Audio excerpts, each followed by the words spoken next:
This is long, so I apologize for that. I've never had to tell this story with enough detail to actually explain it all the way. But it is true, and it happened when I was about 6 years old. In a quiet room, if you press your ear against a pillow, you can hear your heartbeat. As a kid, the muffled, rhythmic beats sounded like soft footsteps on a carpeted floor.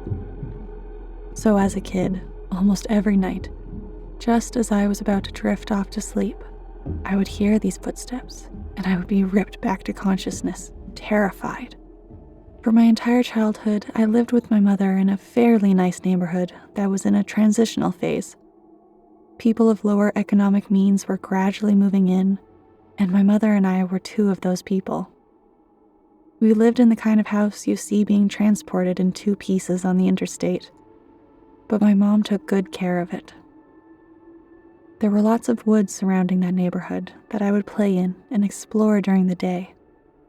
But at night, as things often do to a kid, they took on a more sinister feeling. This, coupled with the fact, due to the nature of our house, there was a fairly large crawl space underneath, filled my mind with imaginary monsters and inescapable scenarios which would consume my thoughts when I was awoken by the footsteps.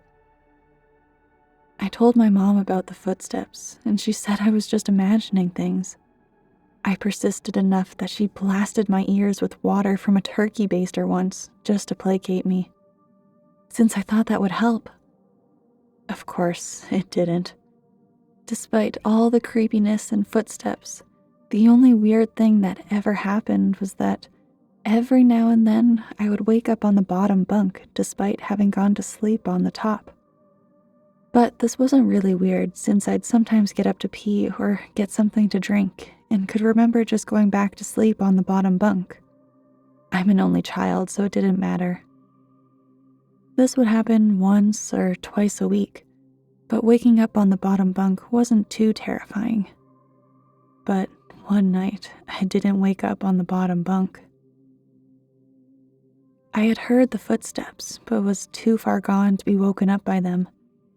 And when I did wake up, it wasn't from the sound of footsteps or a nightmare, but because I was cold, really cold. When I opened my eyes, I saw stars. I was in the woods. I sat up immediately and tried to figure out what was going on. I thought I was dreaming, but that didn't seem right, though neither did me being in the woods. There was a deflated pool floaty right in front of me, one of those ones shaped like a shark. This only added to the surreal feeling, but after a while it seemed like I just wasn't going to wake up because I wasn't asleep. I stood up to orient myself, but I didn't recognize these woods. I played in the woods by my house all the time, so I knew them really well. But if these weren't the same woods, then how could I get out? I took a step and felt a shooting pain in my foot, which knocked me back to where I had just been laying. I had stepped on a thorn. By the light of the moon, I could see that they were everywhere. I looked at my other foot, but it was fine. And as a matter of fact, so was the rest of me. I didn't have another scratch on me, and I wasn't even that dirty. I cried for a little bit and then stood back up. I didn't know which way to go, so I just picked a direction. I resisted the urge to call out since I wasn't sure I wanted to be found by who or what might be out there.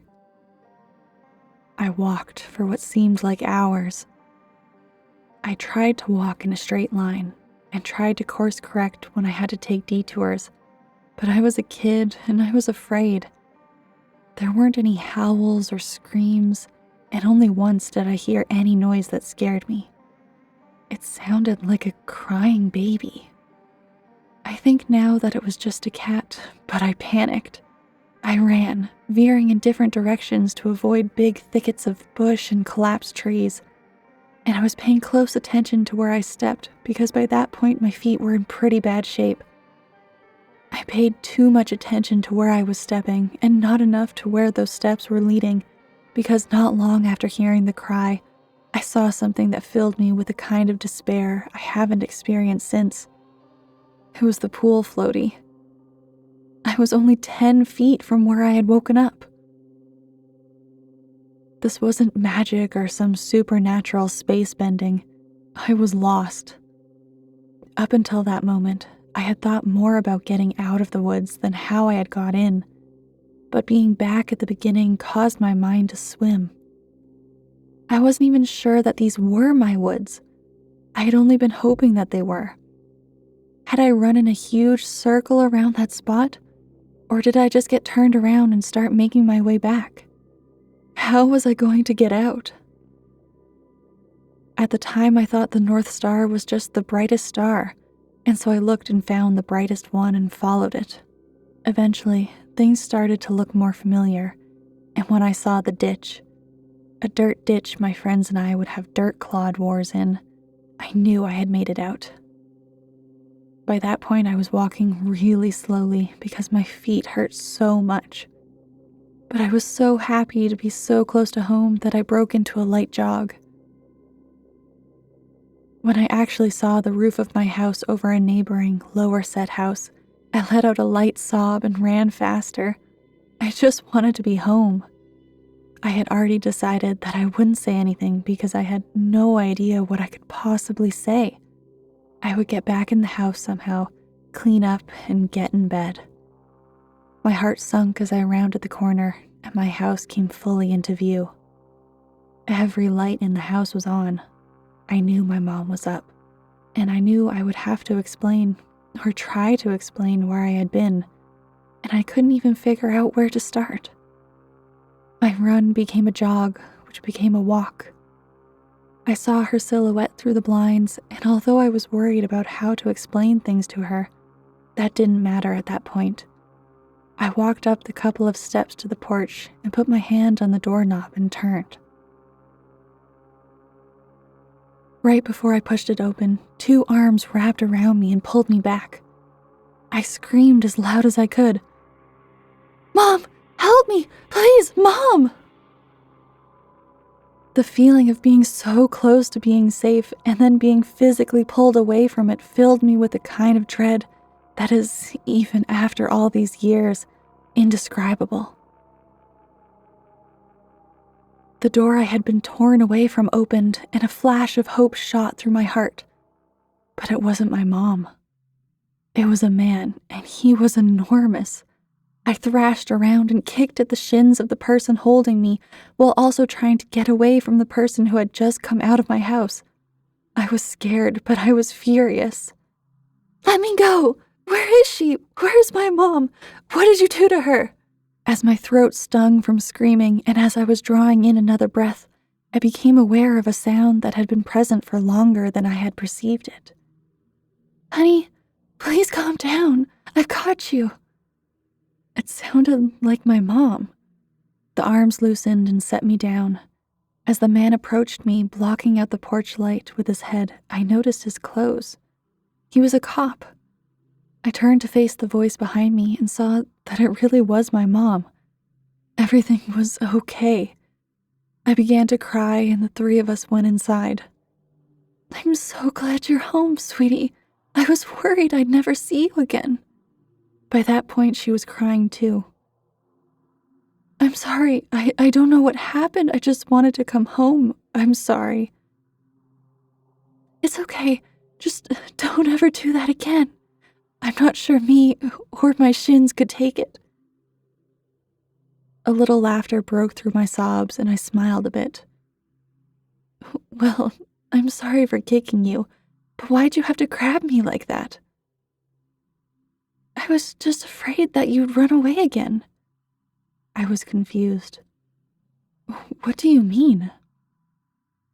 "We found your note on your pillow," she said, and pointed at the piece of paper that the police officer was sliding across the table. I picked up the note and read it. It was a running away letter. It said that I was unhappy and never wanted to see her or any of my friends again. The police officer exchanged a few words with my mom on the porch while I stared at the letter. I didn't remember writing a letter. I didn't remember anything about any of this. But even if I sometimes went to the bathroom at night and didn't remember, or even if I could have gone to the woods on my own, even if all that could have been true, the only thing I knew at that point was, this isn't how you spell my name. I didn't write this letter.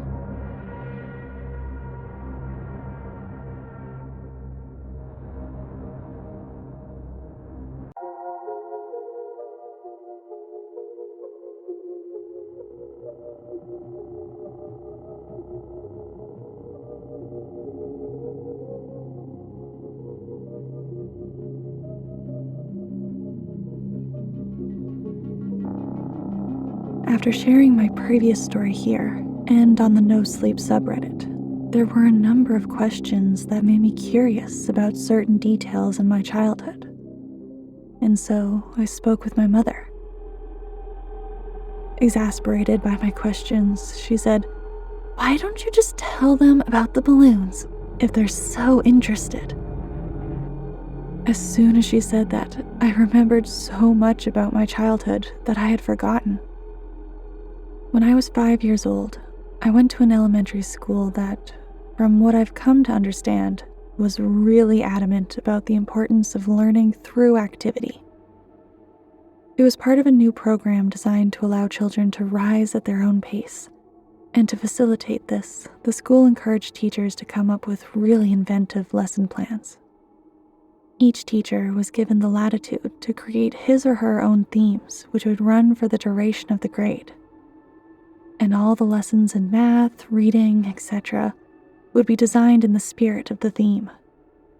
These themes were called groups. There was a space group, a sea group, an earth group, and the group I was in, community. In kindergarten in this country, you don't learn much except how to tie your shoes and how to share, so most of it isn't very memorable. I only remember 2 things very clearly. I was the best at writing my name the right way, and the balloon project, which was really the hallmark of the community group, since it was a pretty clever way to show how a community functioned at a really basic level. You've probably heard of this activity. On one Friday, I remember it being Friday because I was excited about the project and it being the end of the week. Toward the beginning of the year, we walked into the classroom in the morning and saw that there was a fully inflated balloon tied off with a string taped to each of our desks. Sitting on each of our desks was a marker, a pen, a piece of paper, and an envelope. The project was to write a note on the paper, put it in the envelope, and attach it to the balloon, which we could draw a picture on if we wanted. Most of the kids started fighting over the balloons because they wanted different colors, but I started on my note, which I had thought a lot about. All the notes had to follow a loose structure, but we were allowed to be creative within those boundaries. My note was something like this. "Hi, you found my balloon. My name is blank, and I attend blank elementary school. You can keep the balloon, but I hope you write me back. I like Mighty Max, exploring, building forts, swimming, and friends. What do you like? Write me back soon. Here's $1 for the mail." On the dollar, I wrote 4 stamps right across the front, which my mom said was unnecessary, but I thought it was genius, so I did it. Our teacher took a Polaroid of each of us with our balloons and had us put them in the envelope, along with our letter. They also included another letter that I assume explained the nature of the project and sincere appreciation for anyone's participation in writing back, and sending photos of their city or neighborhood. That was the whole idea, to build a sense of community without having to leave the school, and to establish safe contact with other people. It seemed like such a fun idea. Over the next couple of weeks, the letters started to roll in. Most came with pictures of different landmarks, and each time a letter would come in, the teacher would pin the picture on a big wall map we had put up showing where the letter had come from and how far the balloon had traveled. It was a really smart idea because we actually looked forward to coming to school and see if we had gotten our letter. For the duration of the year, we had 1 day a week where we could write back to our pen pal or another student's pen pal in case our letter hadn't come in yet. Mine was one of the last to arrive. When I came into the classroom, I looked at my desk and once again didn't see any letter waiting for me. But as I sat down, the teacher approached me and handed me an envelope. I must have looked so excited, because as I was about to open it, she put her hand on mine to stop me and said, "Please don't be upset." I didn't understand what she meant. Why would I be upset now that my letter had come? Initially, I was mystified that she would even know what was in the envelope. But now I realized that of course the teachers had screened the contents to make sure there was nothing obscene. But all the same, how could I be disappointed? When I opened the envelope, I understood. There was no letter. The only thing in the envelope was a Polaroid, but I couldn't really make out what it was. It looked like a patch of desert, but it was too blurry to decipher. It appeared as if the camera had been moved while the picture was being taken. There was no return address, so I couldn't even write back if I wanted to. I was crushed. The school year pressed on, and the letters had stopped coming for nearly all of the other students. After all, you can only continue a written correspondence with a kindergartner for so long. Everyone, including myself, had lost interest in the letters almost completely. Then I got another envelope. My excitement was rejuvenated, and I reveled in the fact that I was still getting a letter when most of the other pen pals had abandoned their involvement. It made sense that I received another delivery. There had been nothing but a blurry picture in the first one, so this was probably to make up for that. But again, there was no letter at all, just another picture. This one was more distinguishable, but I still didn't understand it. The photograph was angled way up, catching the top corner of a building, and the rest of the image was distorted by a lens flare from the sun. Because the balloons didn't travel very far, and because they were all launched on the same day, the board became a bit cluttered, and so the policy for the students still exchanging letters became that they could take the photographs home. My best friend Josh had the second highest number of pictures taken home by the end of the year. His pen pal was really cooperative and sent him pictures from all around the neighboring city. Josh took home, I think, 4 pictures. I took home nearly 50. The envelopes were all opened by the teacher, but after a while I stopped even looking at the pictures. However, I saved them in one of my drawers that housed my collections of rocks, baseball cards, comic book cards, Marvel metal cards for those who might remember, and little miniature baseball batting helmets that I'd get out of a vending machine at Winn-Dixie after t-ball games. With the school year over, my attention turned to other things. My mom had gotten me a small snow cone machine for Christmas that year, and Josh had really coveted it. So much so that his parents bought him a slightly nicer one for his birthday, which was towards the end of the school year. That summer, we had the idea that we would set up a snow cone stand to make money. We thought we'd make a fortune selling snow cones at $1. Josh lived in a different neighborhood, but we eventually decided that my neighborhood would be better, because there was a lot of people who cared for their lawns. The yards of my neighborhood were slightly bigger. We did this for 5 weekends in a row until my mom told us we had to stop. And I've only recently come to understand why she did that. On the 5th weekend, Josh and I were counting our money. Because we both had a machine, we each had a separate stack of money that we put together in one stack, and we then split it evenly. We had made a total of $16 that day, and as Josh paid out my 5th dollar, a feeling of profound surprise consumed me. The dollar said, "For stamps." Josh noticed my shock and asked if he had miscounted. I told him about the dollar and he said, "That's so cool, man." As soon as I thought about it, I came to agree. The idea that the dollar had made it right back to me after changing so many hands floored me. I rushed inside to tell my mom, but my excitement coupled by her being distracted by a phone call made my story incomprehensible, and she responded simply by saying, "Oh, wow, that's neat." Frustrated, I ran back outside and told Josh I had something to show him. Back in my room, I opened the drawer and took out the stack of envelopes and showed him some of the pictures. I started with the first picture, and we went through about 10 before Josh lost interest and asked if I wanted to go play in the ditch, a dirt ditch down the street from my house, before his mom came to pick him up. So that's what we did. We had a dirt war for a while, but it was interrupted several times by rustling in the woods around us.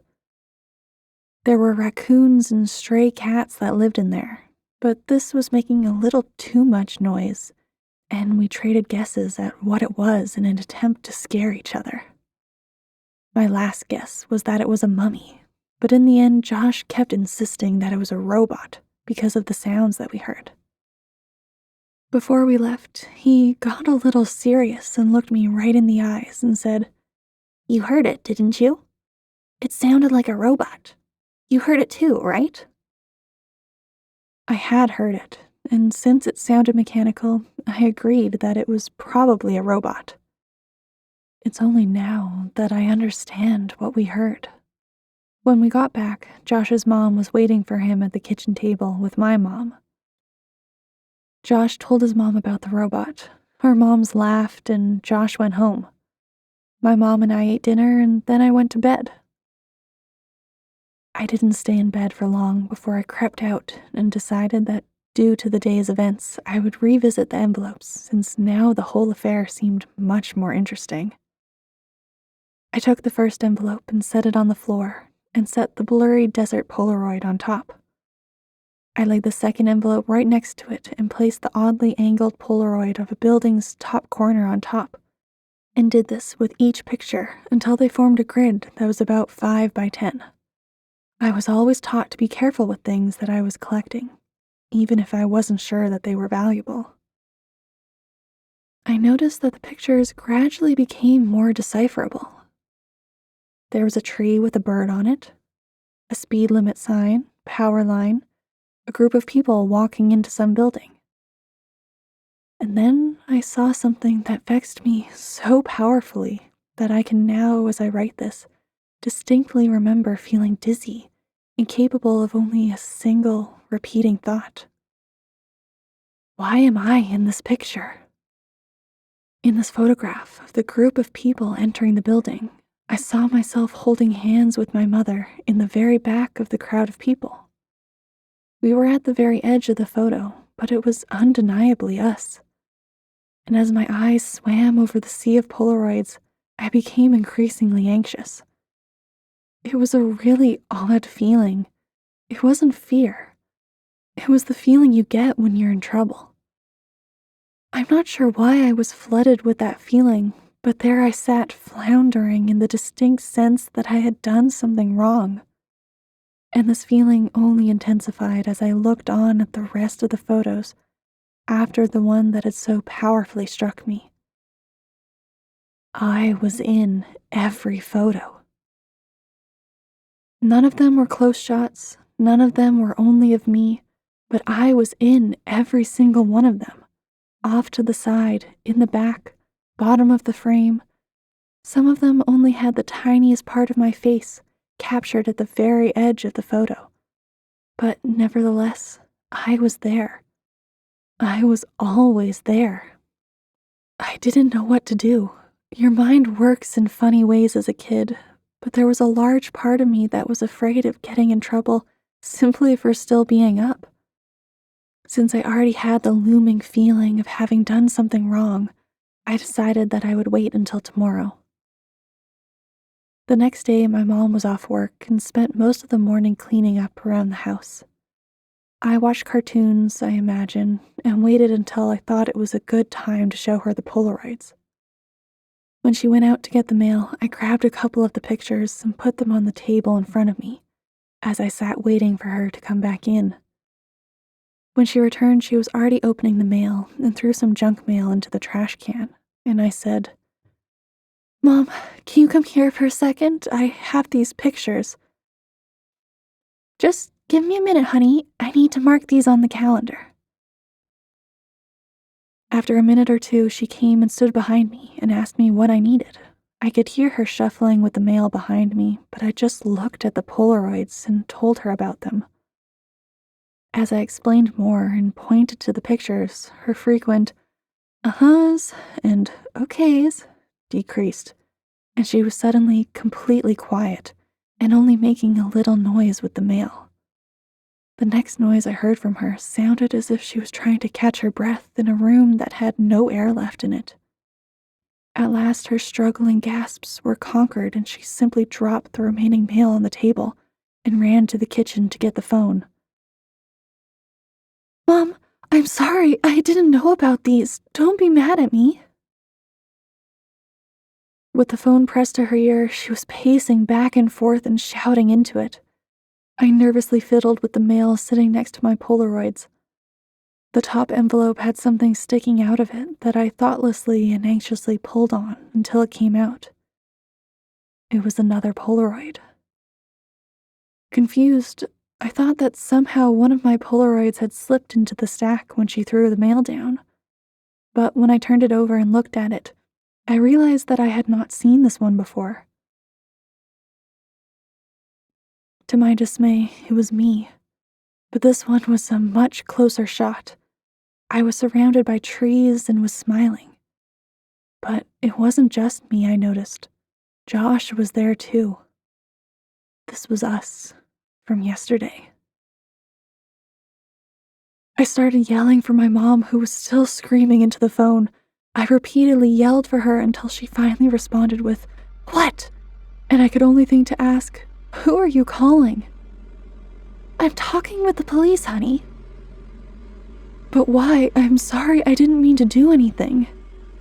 She answered me with a response that I never understood until I was forced to revisit these events from the earliest years of my life. She grabbed the envelope off the table, and the picture of Josh and I spun and slid, landing next to the other Polaroids in front of me.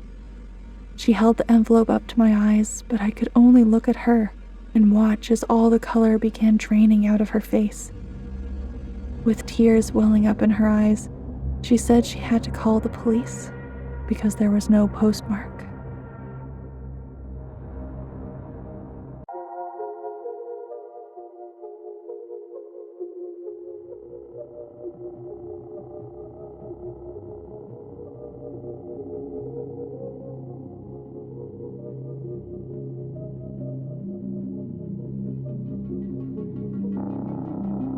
I spent the summer before my first year of elementary school learning how to climb trees. There was one particular pine tree right outside my house that seemed almost designed for me. It had branches that were so low I could easily grab them without a boost. And for the first couple of days after I first learned how to pull myself up, I would just sit on the lowest branch, dangling my feet. The tree was outside our back fence and was easily visible from the kitchen window, which was just above the sink. Before too long, my mother and I developed a routine where I would go play on the tree and she washed the dishes because she could easily see me while she did other things.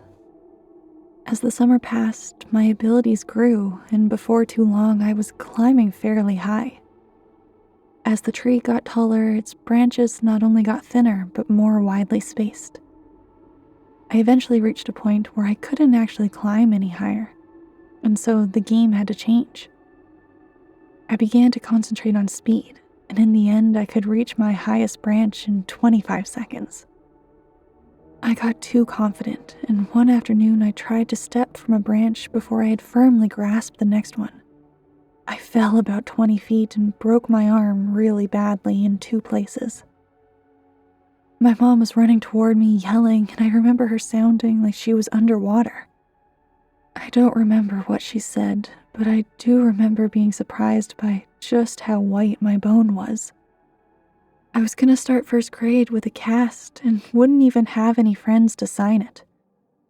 My mom must have felt terrible because the day before I started school, she brought home a kitten. He was just a baby and was striped with tan and white. As soon as she put him down, he crawled into an empty case of soda that was sitting on the floor. I named him Boxes.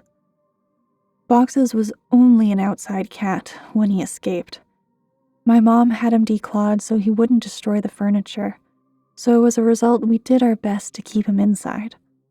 He'd get out every now and then, and we'd find him somewhere in the backyard chasing some kind of bug or lizard, though he could hardly ever catch one because he had no front claws. He was pretty evasive, but we'd always catch him and carry him back inside. He'd scramble to look back over my shoulder. I told my mom that it was because he was planning his strategy for next time.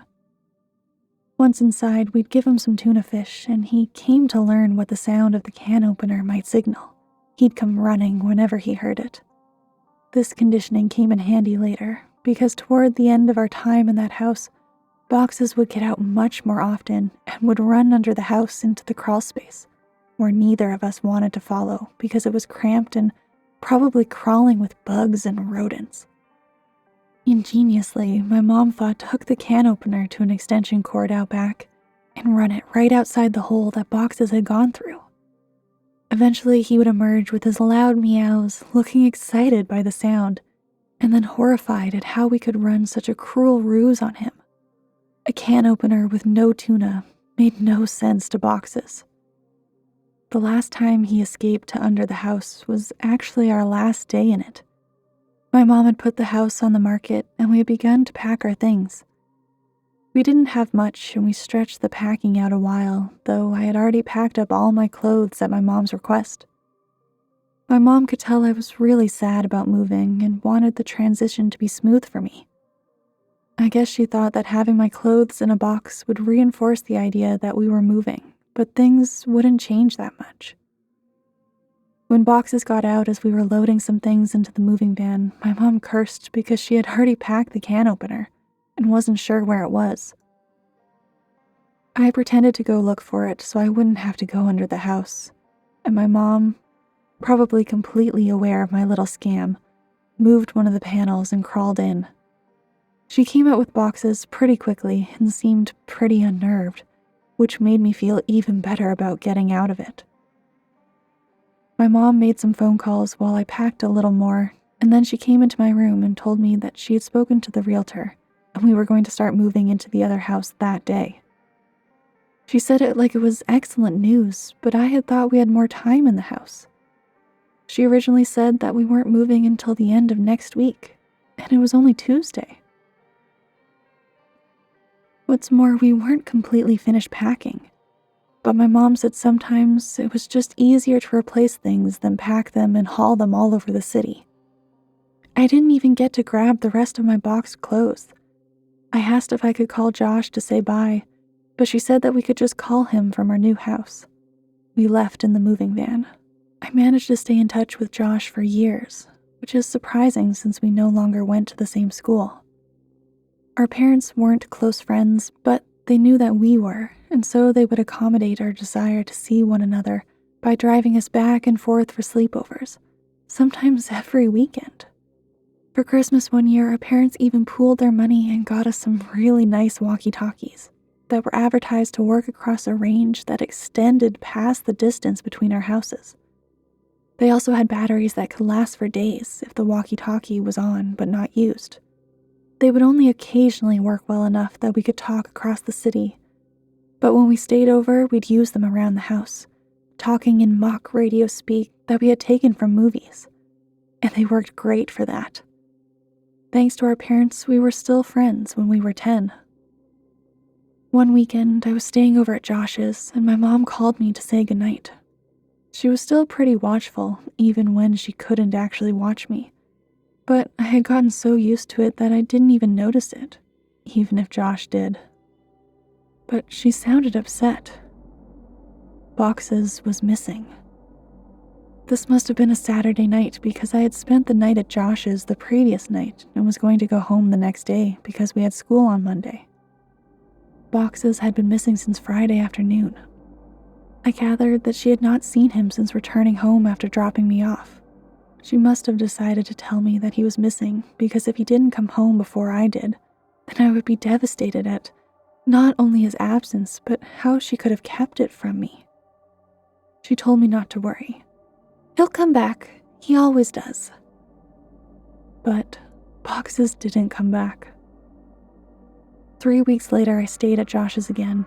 I was still upset about Boxes, but my mom told me that there had been many times when pets had disappeared from home for weeks or even months, only to return on their own. She said they always knew where home was and would always try to get back. I was explaining this to Josh when a thought hit me so hard that I interrupted my own sentence to say it out loud. What if Boxes thought of the wrong home? Josh was confused. What? He lives with you. He knows where his home is. But he grew up somewhere else, Josh. He was raised in my old house a couple of neighborhoods away. Maybe he still thinks of that place as home like I do. Oh, I get it. Well, that'd be great. We'll tell my dad tomorrow, and he'll take us over there so we can look. No, he won't, man. My mom said that we couldn't ever go back to that place because the new owners don't want to be bothered. She said she told your mom and dad the same thing. Josh persisted. Okay, then we'll just go out exploring tomorrow and make our way to your old house. No, if we get spotted, your dad will find out and then so will my mom. We have to go there ourselves. We have to go there tonight. It didn't take that much convincing to get Josh on board since he was usually the one to come up with ideas like this. But we had never snuck out of his house before. It actually turned out to be incredibly easy. The window in his room opened to the backyard and he had a latched wooden fence that wasn't locked. After those 2 minor hurdles, we slipped off into the night, flashlight and walkie-talkies in hand. There were 2 ways to get from Josh's house to my old house. We could walk on the street and make all the turns, or go through the woods, which would take about half the time. It would have taken about 2 hours to walk there taking the street, but I suggested that we go that way anyway. I told him it was because I didn't want to get lost. Josh refused and said that if we were seen, they might recognize him and tell his dad. He threatened to go home if we didn't just take the shortcut. And I accepted it because I didn't want to go by myself. Josh didn't know about the last time I walked through these woods at night. The woods were much less creepy with a friend and a flashlight, and we were making pretty good time. I wasn't entirely sure where we were, but Josh seemed confident enough, and that bolstered my morale. We passed through a particularly thick patch of tangled trees when the strap of my walkie-talkie got caught on a branch. Josh had the flashlight, and so I was struggling to get the walkie free when I heard Josh say, Hey man, wanna go for a swim? I looked over to where he was shining the flashlight, though I closed my eyes as I did because I now knew where we were. He was pointing at the pool floaty. He was pointing at the pool floaty. This is where I had woken up in these woods all those years ago. I felt a lump in my throat and the sting of fresh tears in my eyes as I continued to struggle with the walkie. Frustrated, I yanked on it hard enough to break it free, and I turned and walked to Josh, who had partially laid down on the pool floaty in a mock sunbathing pose. As I walked towards him, I stumbled and nearly fell into a fairly large hole that was sitting in the middle of the small clearing. But I regained my balance and stopped right at its edge. It was deep. I was surprised by the size of the hole, but more surprised by the fact that I didn't remember it. I realized it must not have been there that night because it was in the same spot where I had awoken. I put it out of my mind and turned to Josh. Quit messing around, man. You saw I was stuck over there and you were just laying here joking on this floaty. I punctuated the sentence with a kick to the exposed part of the floaty, and a screech rose from it. Josh's smile inverted. He suddenly looked terrified and was struggling to get off the floaty, but he couldn't in a quick manner due to the awkward way he had been laying on it. Each time he would fall back on the floaty, the screeching would intensify. I wanted to help Josh, but I couldn't move myself any closer. My legs wouldn't cooperate. I hated these woods. I picked up the flashlight that he had thrown in his thrashing and shined it on the floaty, not knowing what to expect. Finally, Josh got off the floaty and rushed next to me, looking at where I was shining the light. Suddenly, there it was. It was a rat. I started laughing nervously, and we both watched the rat run into the woods, taking the screeches with it. Josh lightly punched me in the arm, the smile slowly returning to his face, and we continued walking. We quickened our pace and made it out of the woods faster than we thought we would, and we found ourselves back in my old neighborhood. The last time I rounded the bend ahead, I had seen my house fully illuminated, and all the memories of what transpired came flooding back. I felt a skipping in my heart as we were finally turning the corner and about to face the full view of my house, remembering last time how incandescent it was. But this time, all the lights were off. From a distance, I could see my old climbing tree, and as my mind traced the steps of causality backwards, I realized that I wouldn't be back here this night if that tree hadn't grown. And I was briefly in awe of how all events were like that.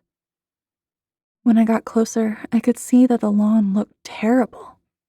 I couldn't even guess when it had last been mowed. One of the shutters had partially broken loose and was rocking back and forth in the breeze. And overall, the house just looked dirty. It was sad to see my old home in such a state of disrepair. Why would my mom care if we bothered the new owners, if they cared so little about where they lived? And then I realized there were no new owners. The house was abandoned, though it looked simply forsaken. Why would my mom lie to me about our house having new people in it? But I thought that this was actually a good thing. It would be easier to look around for boxes if we didn't have to worry about being spotted by the new family. This would make it much quicker. Josh interrupted my thoughts as we walked through the gate and up to the house itself. Your old house sucks, dude, Josh yelled as quietly as he could. Shut up, Josh. Even like this, it's still nicer than your house. Hey, man. Okay. I think boxes is probably under the house. One of us has to go under and look, but the other should stay next to the opening in case he comes running out. Are you serious? There's no way I'm going under there. It's your cat, man. You do it. Look, I'll game you for it unless you're too scared, I said, holding my fist over my upturned palm. Fine, but we go on shoot, not on 3. It's rock, paper, scissors, shoot, not 1, 2, 3. I know how to play the game, Josh. You're the one who always messes up, and it's 2 out of 3. I lost. I wiggled loose the panel that my mom would always move when she had to crawl under here for boxes. She only had to do it a couple of times since the can opener trick usually worked, but when she had to do it, she hated it, especially that last time. And as I looked into the darkness of the crawl space, I had a greater appreciation for why. Before we moved, she said that it was actually better that boxes ran under here, despite how hard it could be to get him out. It was less dangerous than him jumping over the fence and running around the neighborhood. All that was true, but I was still dreading doing this. I grabbed the flashlight and the walkie and began to crawl in. A powerful smell overtook me. It smelled like death. I turned on my walkie. Josh, are you there? This is Macho Man, come back. Josh, cut it out. There's something wrong down here. What do you mean? It stinks. It smells like something died. Is it boxes? I really hope not. I set down the walkie and moved the flashlight around as I crawled forward. Looking through the hole from the outside, you could see all the way back with the right lighting. But you had to be inside to see around the support blocks that held the house up. I'd say that there was about 40% of the area that you couldn't see unless you were actually in the crawl space. But even inside, I discovered that I could only see directly where the flashlight was pointing. I realized that this would make scouting around the place much more difficult. As I moved forward, the smell intensified. The fear was growing in me that Boxes had come in here and something had happened to him. I shined the flashlight around but couldn't see much of anything. I wrapped my fingers around a support block to pull myself forward, and as I did that, I felt something that made my hand recoil. Fur. My heart sank and I prepared myself emotionally for what I was about to see. I crawled slowly so I could prolong what I knew was coming, and I inched my eyes in the flashlight past the block to see what was on the other side. I staggered back in horror. "Holy crap!" escaped my trembling mouth. It was a hideous and twisted creature, badly decomposed. Its skin had rotted away on its face, so the teeth appeared to be enormous, and the smell was unbearable. "What is it? Are you okay? Is it Boxes?" I reached for the walkie. No, it's not Boxes." "What the hell is it then?" "I don't know." I shined the light on it again and looked at it with less fear in my vision. I chuckled. "It's a raccoon." "Well, keep looking. I'm gonna go in the house to see if he might have made it in there somehow." "What? No, Josh, don't go in there. What if Boxes is down here and he runs out?" "He can't. I put the board back." I looked and saw that he was telling the truth. "Why'd you do that?" "Don't worry, man. You can move it easy. This makes more sense. If Boxes ran out and I missed him, then he'd be gone. If he's down there, then grab him tight and I'll come move the board. And if he's not, then you can move it yourself while I look in the house." Some of his points were good, and I doubted he'd be able to get in anyway. "Okay, but careful and don't touch anything. There's a bunch of my old clothes still in boxes in my room. You can look in there to see if he crawled in one. And make sure to bring your walkie." "Roger that, good buddy." I realized that it would be pitch black in there. The power would have been turned off since no one was paying the bill.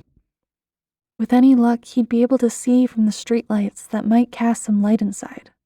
Otherwise, I'm not sure what he'd do. Before too long, I heard footsteps right over my head and felt old dirt raining down on me. "Josh, is that you?" "Shh, breaker. This is Macho Man coming back for the big Tango Foxtrot. The Eagle has landed. What's your 20, Princess Jasmine? Over." Asshole. "Macho Man, my 20 is in your bedroom, looking at your stash of magazines. Looks like you've got a thing for dudes' butts. What's the report on that? Over." I could hear him laughing without the walkie and started laughing too. I heard the footsteps fade away a little. He was on his way to my room. "Man, it's dark in here. Hey, are you sure you had boxes of clothes in here? I don't see any." "Yeah, there should be a couple of boxes in front of the closet." "There aren't any boxes in here. Let me check to see if you maybe put the boxes in the closet before you left." I started thinking that maybe my mom had come back and gotten the clothes and just given them away because I had outgrown a lot of them, but I remembered leaving the boxes there. I didn't even have time to close up the last one before we left. While I was waiting for Josh to tell me what he found, I kicked out my leg, which had started falling asleep because of the position I was in, and it hit something. I looked back and saw something really strange. It was a blanket, and all around it there were bowls. I crawled a little closer to it. The blanket smelled moldy, and most of the bowls were empty, but one had something I recognized still in it. Cat food. It was a different kind than we gave to Boxes, but I suddenly understood. My mom had set up a little place for Boxes to encourage him to come here instead of running around the neighborhood. That made a lot of sense, and it seemed even more likely that Boxes would have come back to this place. "That's so cool, Mom," I thought. "I found your clothes." "Oh, cool. Where were the boxes?" "Like I said, there are no boxes. Your clothes are in the closet. They're hanging up." I felt a chill. This was impossible. I had packed all my clothes, even though we weren't supposed to move for another 2 weeks when we left. I remember packing them, and thinking that it was stupid for me to have to get clothes out of the box and put them back in. I had packed them, but someone had hung them back up. Why, though? Josh needed to get out of there. That can't be right, Josh. They're supposed to be in boxes. Stop messing around and just come back outside. No joke, man. I'm looking at them. Maybe you just thought you left them. Wow. You sure like to look at yourself, don't you? What do you mean? Your walls, man. Your walls are covered in Polaroids of yourself. There are hundreds of them. What, you'd hire someone to... Silence. I checked my walkie to see if I had switched it off somehow. It was fine. I could hear footsteps, but couldn't tell exactly where Josh was going. I waited for Josh to finish his sentence, thinking that his finger had just slipped off the button, but he didn't continue. He seemed to be stomping around the house now. I was just about to radio him when he came back. There's someone in the house. His voice was hushed and broken. I could hear he was on the verge of tears. I wanted to respond, but how loud was his walkie turned up? What if the other person heard it? I said nothing and just waited and listened. What I heard were footsteps, heavy, dragging footsteps, and then a loud thud. Oh, no, Josh. He had been found, I was sure of it. The person had found him and was hurting him.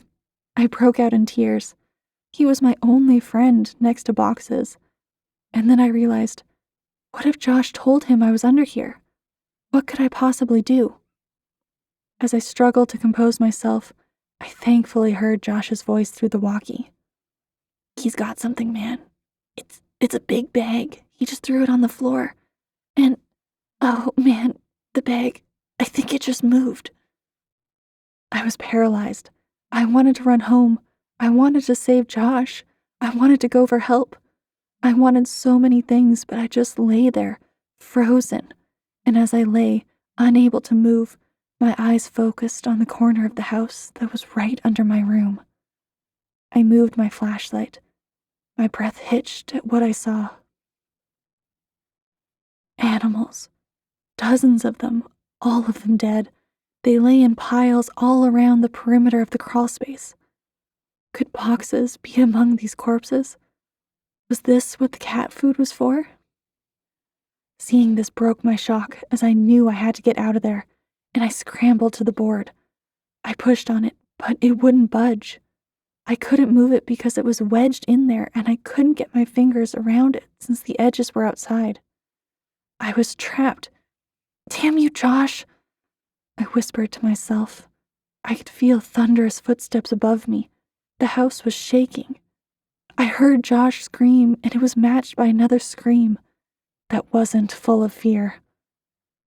As I continued pushing, I felt the board move, but I knew it wasn't me who was moving it. I could hear footsteps above me and in front of me, and shouting and screaming filling the brief silences between the footsteps. I moved back and held my walkie ready to try and defend myself, and the board was thrown to the side, and an arm shot out and grabbed for me. Let's go, man, now! It was Josh, thank goodness. I scrambled out of the opening, holding the flashlight and the walkie. When we got to the fence, we both jumped it, but Josh's walkie fell. He reached for it, and I told him to forget it. We had to move. Behind us, I could hear yelling, though they weren't words, only sounds. And we, perhaps foolishly, ran for the woods to get back to Josh's quicker and be somewhat harder to follow. The whole way through the woods, Josh kept yelling, "My picture! He took my picture!" But I knew the man already had Josh's picture from all those years ago at the ditch. I suppose Josh still thought those mechanical sounds were from a robot. We made it back to Josh's house and back into his room before his parents woke up. I asked him about the big bag and if it really moved, and he said he couldn't be sure. He kept apologizing about dropping the walkie at the house, but obviously that wasn't a big deal. We didn't go to sleep and sat peering out the window, waiting for him. I went home later that day, as it was about 3 a.m. already. I told my mom the basics of this story a couple of days ago.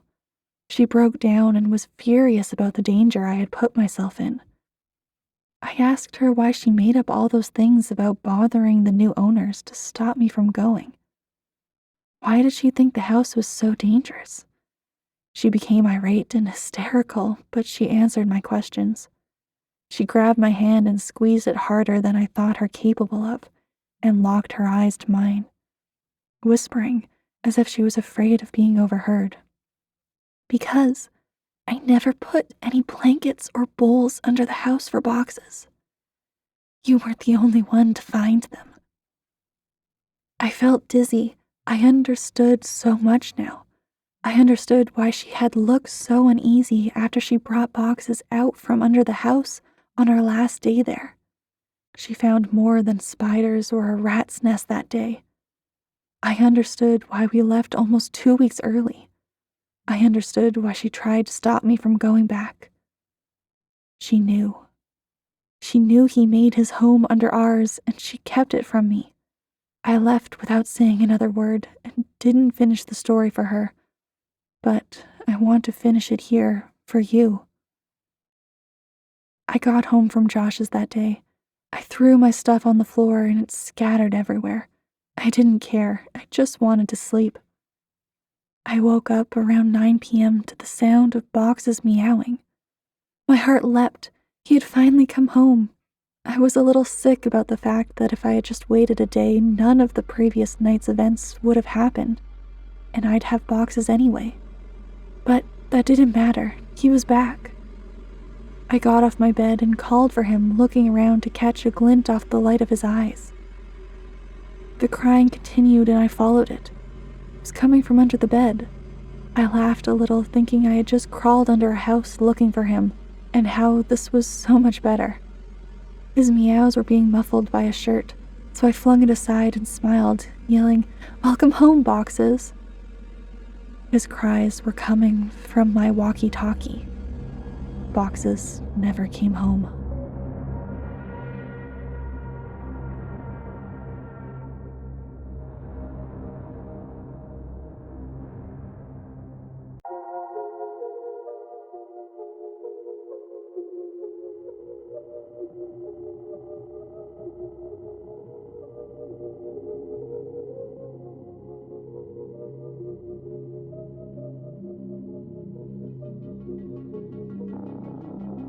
There was a comment on the last video that made me remember an event from my childhood that I always took as odd, but never considered it to be related to any of these stories.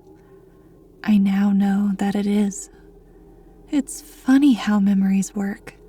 The details might all be present in your mind, though scattered and disarrayed, and then a single thought can stitch them back together almost instantly. I never thought of these events much because I was focused on the wrong details. I went back to my mom's house and went through my old childhood schoolwork, looking for something that I think is important. I couldn't find it, but I'll keep looking.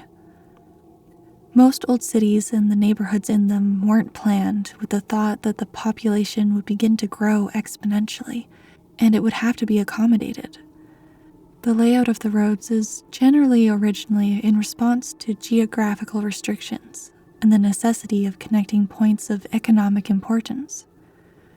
Once the connecting roads are established, new businesses and roads are positioned strategically along the existing skeleton, and eventually the paths carved into the earth are immortalized in asphalt, leaving room for only minor modifications, additions, and alterations, but never a dramatic change. My childhood neighborhood must have been old then. If straight lines move as the crow flies, then my neighborhood must have been built based on the travels of a snake. The first houses built must have been placed around the lake, and gradually the inhabitable area increased as new extensions were built off the original path. But these new extensions all ended abruptly at one point or another. There was only one entrance or exit for the entire neighborhood, Many of these extensions were limited by a tributary which both fed and drank from the lake and passed right by what I came to call, and have called in these stories, the ditch. Many of the original homes had enormous yards, but some of those original plots had been divided, leaving properties with smaller and smaller boundaries. An aerial view of my neighborhood would give one the impression that an enormous squid had once died in the woods, and some adventuring entrepreneur found the corpse and paved roads over its tentacles, only to withdraw his involvement and leave time, greed, and desperation to divide up the land among prospective homeowners, like an embarrassing attempt at the golden ratio. From my porch, you could see the old houses that surrounded the lake, but the house of Mrs. Maggie was my favorite. She was, as best as I can remember, around 80 years old. But despite that, she was one of the friendliest people I had ever met. She had a head of loose set white curls and always wore light dresses with floral patterns. She would talk to me and Josh from her back porch when we were swimming in the lake, and she would always invite us in for snacks. She said that she was lonely because her husband Tom was always away on business, but Josh and I would always decline her invitation because, as nice as Mrs. Maggie was, there was still something a bit odd about her. Every now and then we would swim away and she would say, "Chris and John, you're welcome here anytime." And we could hear her still yelling that when we were walking back into my house. Mrs. Maggie, like many of the older homeowners, had a sprinkler system that was on a timer, though at some point over the years her timer must have broken because the sprinklers would come on at various points during the day, and often even at night, all year. While it never got cold enough to snow very much, several times each winter I would go outside in the morning to see Mrs. Maggie's yard transform into a surreal Arctic paradise by the frozen water. Every other yard stood sterilized and dry by the biting frost of the winter's cold. But right there in the middle of the bleak reminder of the savagery of the season was an oasis of beautiful ice hanging like stalactites from every branch of every tree and every leaf of every bush. As the sun rose, it reflected off, and each piece of ice splintered the sun into a rainbow that would only be viewed briefly before it blinded you. Even as a child, I was struck by how beautiful it was, and often Josh and I would go over there to walk on the iced grass and have sword fights with the icicles. I once asked my mom why she left it on like that. My mom seemed to search for the explanation before she said, "Well, sweetie, Mrs. Maggie is sick a lot, and sometimes when she gets really sick, she gets confused. That's why she messes up yours and Josh's names sometimes. She doesn't mean to, but sometimes you just can't remember. She lives in that big house all by herself, so it's okay if you talk to her when you swim in the lake. But when she invites you in, you should keep saying no. Be polite. Her feelings won't get hurt." But she'll be less lonely when her husband comes home, though, right? How long will he be away on business? It seems like he's always away. My mom seemed to struggle, and I could see that she had become very upset. Finally, she answered, "Honey, Tom's not going to come home. Tom's in heaven. He died years and years ago, but Mrs. Maggie doesn't remember. She gets confused and forgets, but Tom's not ever coming home. If someone moved back in with her, she might even think it was Tom. But he's gone, sweetie." I would have only been around 5 or 6 when she told me that, and while I didn't understand it completely, I was still profoundly sad for Mrs. Maggie. I know now that Mrs. Maggie had Alzheimer's.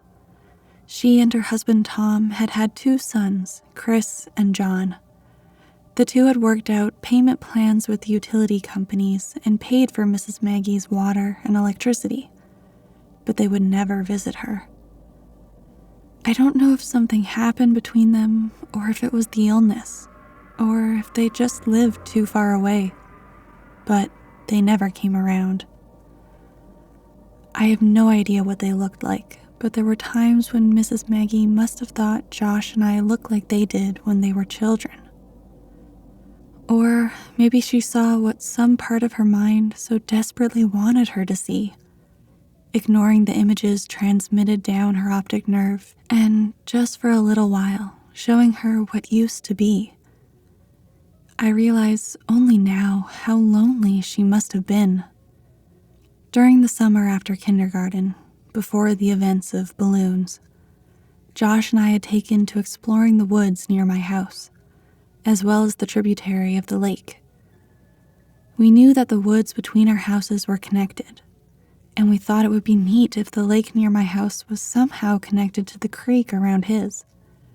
So we resolved ourselves to find out. We were going to make maps. The plan was to make 2 separate maps and then combine them.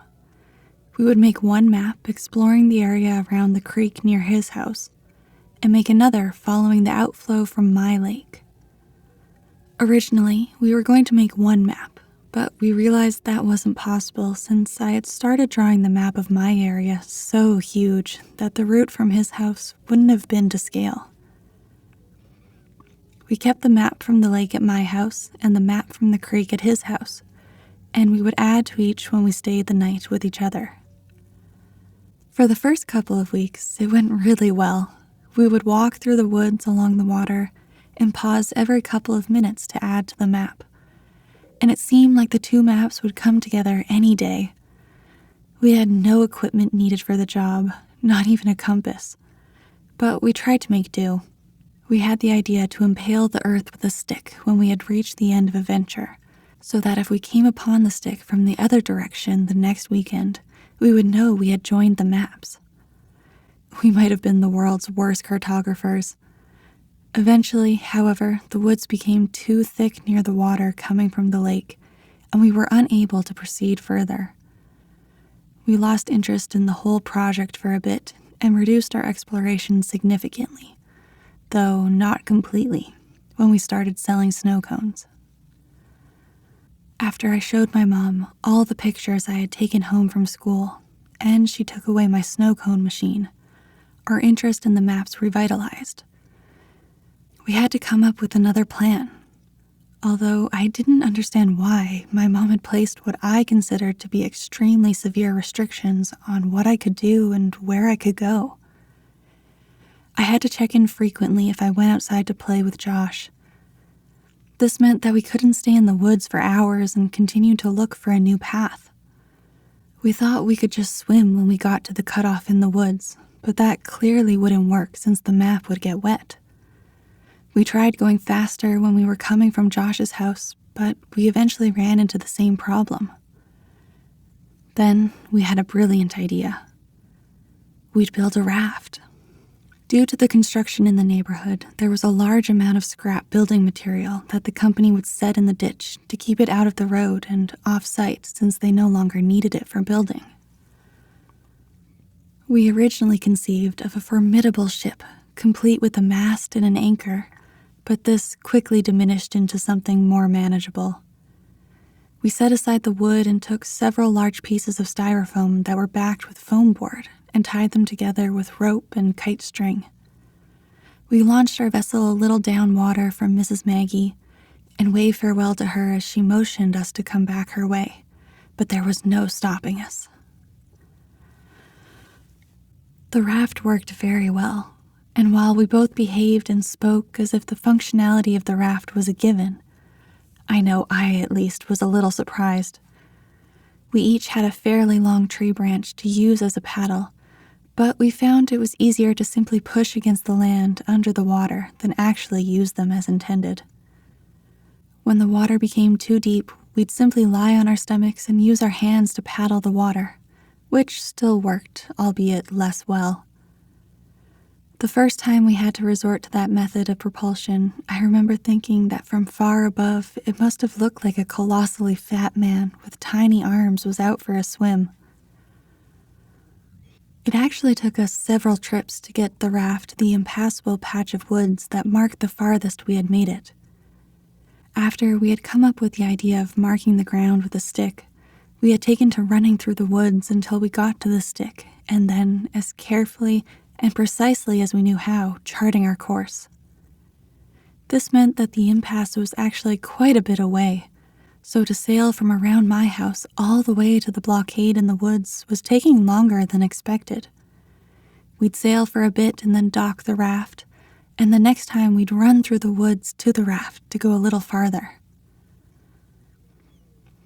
We continued this well into first grade. Josh and I were assigned to different groups that year, so since we didn't really see one another during the school day, our parents were more willing to let us hang out all weekend, each week.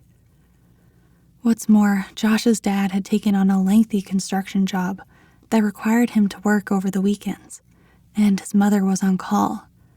So this meant that Josh would stay at my house most every weekend for weeks on end. We should have been making excellent progress, but when we finally made it to the impasse and had the opportunity to explore past it, we couldn't find a place to dock the raft. The woods were simply too thick, and the water had eroded the land to the point that there was nearly a 2-foot rise of earth over the tributary, which exposed the twisting and damp roots of the trees above. We'd have to turn back every time and leave the raft at the same thick of trees that prompted us to build it in the first place. Even worse, winter had arrived, so we couldn't justify leaving the house in our swimsuits. We were getting nowhere. We always had to come home before we could gain much ground. On a Saturday, around 7 p.m., Josh and I were playing when one of my mom's co-workers knocked on our door. Her name was Samantha, and I remember her well now because I would propose to her a couple years later when I was visiting my mom at work. My mom said that she had to go to work to fix a problem that had arisen, and she'd be back in about 2 hours. Her car was being repaired, so she'd have to ride with Samantha. But I gather that the problem was Samantha's fault, and discussing it in the car was why it would only take 2 hours. She said that under no circumstances were we to leave the house or open the door for anyone, and she was in the middle of explaining that she would call every hour when she got there to check in. But she ended that statement prematurely when she remembered that our phone had been turned off for delinquent payments. This was why Samantha had just come by unannounced. She looked me dead in the eye as she was closing the door and said, "Stay put." This was our chance. We watched her drive down the serpentine road toward the exit, and as soon as the car rounded the last visible bend, we ran back to my room. I dumped my backpack out while Josh grabbed the map. Hey, do you have a flashlight? Josh chimed. No, but we'll be back way before dark. I was thinking just in case we should have one. My mom has one, but I don't know where she keeps it. Wait.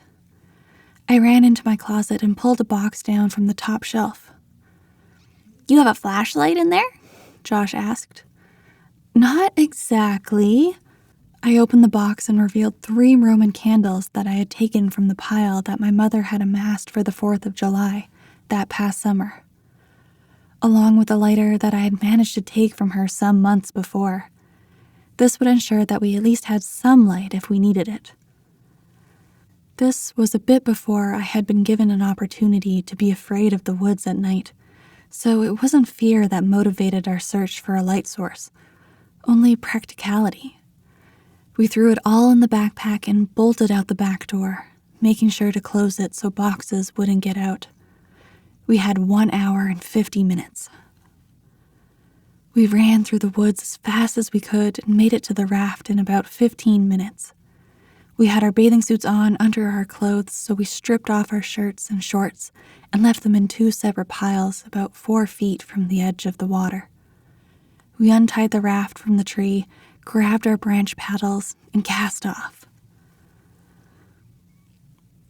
We tried to move rapidly to reach a point beyond the contents of our ever-expanding map, as we didn't have time to waste seeing old sights. We knew that we were slower in the raft than on land, and that we would be in the raft for quite a while after the cutoff, since the woods were too thick to walk through and there wasn't a place to dock. This meant that we'd have to ride the raft back to the original docking site, even if we found a new place to dock it further ahead. After we passed the last charted part of our map, the water began to get really deep, and eventually we could no longer touch the bottom with our tree branches. So we lay on our stomachs and paddled with our hands. It was getting darker, and as a result, it was becoming harder to distinguish the trees from one another, and we were both becoming slightly unnerved. In the interest of making good time, we were paddling fast with our arms, but this caused a lot of noise as our hands repeatedly confronted and then broke through the water's surface tension. During these periods, we could both hear the crunching of dead leaves and the snapping of fallen sticks in the woods to our right. As we would slow down our pace and quiet our actions, the rustling in the woods would cease, and we began to wonder if it was really ever there after all.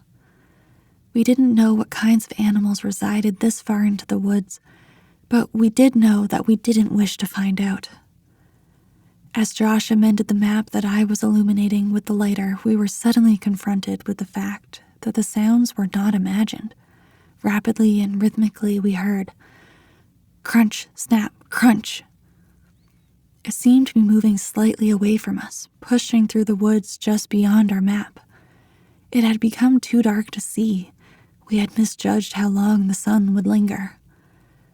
Nervously, I called out, "Hello?" There was a brief moment of breathless tension as we lay static in the water. The silence was suddenly broken by laughter. Hello? Josh cackled. So what?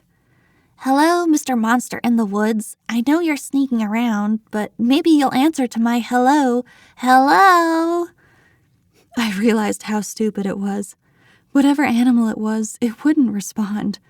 I hadn't even realized I'd said it until afterwards. But if anything was actually there, I obviously wouldn't get a reply. Josh continued, Hello? in a high falsetto. "Hello?" I countered with as deep a baritone as I could manage. Hello there, mate. "Hello, beep boop." Hello? We continued mocking each other, and we were in the process of turning the raft around to head back when we heard, Hello? It was whispered and forced as if it were powered by the last breath in a pair of deflating lungs. But it didn't sound sickly. It had come from the spot just off the map, which now sat behind us since we had turned the raft around. I slowly shifted on the raft and faced the direction of the sound as I fumbled with the Roman candle. I wanted to see. What are you doing? Josh hissed. But I had already lit it, and as the sparking fuse sunk into the wrapper, I held it towards the sky. I had never actually shot one of these myself and thought to just use it like a flare in the movies. A glowing green orb rocketed out towards the stars and then quickly extinguished. I lowered my arm more toward the horizon. I could remember that there were several colors, but I couldn't remember how many times one of these fired before being depleted. A second ball of red light burst out and fizzled above the trees, but I still saw nothing. Let's just go, man. Josh pressed as he turned to face the direction back home and began paddling desperately. Just one more. Lowering my arm directly at the woods in front of me, another red ball of fire was launched from the tube. It traveled straight ahead until it collided with a tree, briefly exploding the light in a much greater diameter. Still nothing. I dropped the firework in the water and watched as one more struggling fireball burst free, only to quickly die, suffocated by the water. As we began paddling in the direction toward my house, we heard a loud and unconcealed rustling in the woods. The breaking of branches and the trampling of fallen leaves overpowered the sound of our splashing. It was running. In our panic, we jostled the raft too violently, and I felt one of the ropes under my chest to loosen. "Josh, be careful!" But it was too late. Our raft was breaking. Before too long, it had completely fallen apart. We each held on to a separate piece of styrofoam, but the pieces weren't big enough to keep us completely afloat, and our legs dangled beneath us in the winter water. "Josh, quick!" I yelled as I pointed at the water right next to him. He scrambled, but it was too cold to move quickly, and we both watched as the map floated away. "I'm cold, man," Josh shuddered dejectedly. "Let's get out of the water." We approached the shore, but each time we attempted to pull ourselves up, we'd hear the frantic rustling thundering towards us from the woods just above. Eventually, we were too cold and weak to even try anymore. Steadily, we kicked our legs and found ourselves nearing the dock site. We toppled off the debris and tried to pull it on land, but Josh's piece slipped away and floated in the direction of the lake. We took off our swimsuits and were desperate to get into dry clothes to shield us from the biting chill of the air. I slid on my shorts, but there was something wrong. I turned to Josh. "Where's my shirt, man?" He shrugged and suggested, "Maybe it got knocked into the water and floated into the lake?" I told Josh to go back to my house and to say that we were playing hide and seek if my mom was home. I had to try to find my shirt. I ran behind the house and peered out over the water and scouted along the shoreline. It occurred to me that with any luck, maybe I could find the map too. I was moving pretty fast because I needed to get home and was about to give up when my concentration was interrupted by a sound coming from just behind me. "Hello." I whipped around. It was Mrs. Maggie. I had never seen her at night before, and in this poor light she looked exceedingly frail. The usual warmth that wrapped her manners seemed to have been snuffed out by the chill. I couldn't remember ever seeing her without a smile, and so her face looked strange. "Hello, Mrs. Maggie." "Oh, hi, Chris." The warmth and smile had returned to her, even if her memories had not. "I couldn't see it was you in the dark there." Jokingly, I asked her if she was going to invite me in for a snack, but she said maybe another time. I was too busy looking for my map and the shirt to really engage her, but she sounded happy, so I didn't feel bad. She said a couple of other things, but I was too distracted to pay attention. I said goodnight and ran down her driveway toward my house.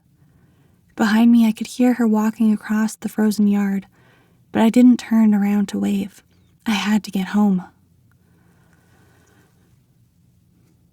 I made it home a couple of minutes before my mom did, and by the time she came in, Josh and I had already changed clothes and warmed up. We'd gotten away with it, even though we'd lost the map. "Couldn't find it?" Nah, but I saw Mrs. Maggie. She called me Chris again. I'm telling you, dude, just be glad you've never seen her at night. We both laughed, and he asked me if she invited me in for a snack, joking that the snacks must be terrible since she couldn't even give them away. I told him that she didn't, and he was surprised. And now that I had time to think about it, so was I. Literally every time we had seen her, she had invited us in for snacks. And here I had, albeit sarcastically, invited myself, and she said no.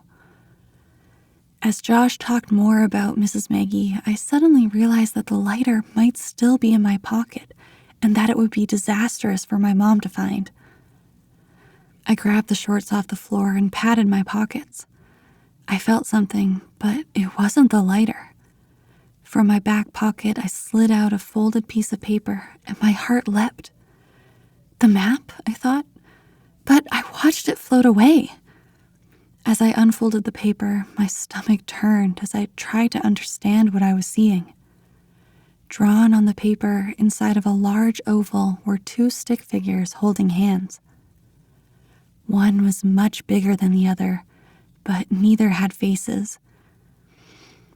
The paper was torn, so a part of it was missing, and there was a number written near the top right corner. It was either 15 or 16. I nervously handed Josh the paper and asked him if he had put it in my pocket at some point, but he scoffed at the idea and asked why I was so upset. I pointed toward the smaller stick figure and what was written next to it. It was my initials. I shook it off and told Josh the rest of the conversation between Mrs. Maggie and I. I had always attributed the odd exchange to her being sick until revisiting the events in my mind all these years later. As I think about it now, the feeling of profound sadness for Mrs. Maggie returns, but it is augmented by a looming feeling of despair when I think about why she said, "Maybe another time." I knew what she had said, but I didn't understand what it meant that night. I didn't understand what her words had meant weeks later when I watched men in strange, orange biohazard suits carry what I thought were black bags full of garbage out of her house, or why the whole neighborhood smelled like death that day. I still didn't understand when they condemned the house and boarded it up a little while before we moved. But I understand now. I understand why her last words to me were so important, even if neither she nor I realized it at the time. Mrs. Maggie had told me that night that Tom had come home, but I now know who had really moved in. Just as I know now why I never saw her body brought out on a stretcher. The bags weren't filled with garbage.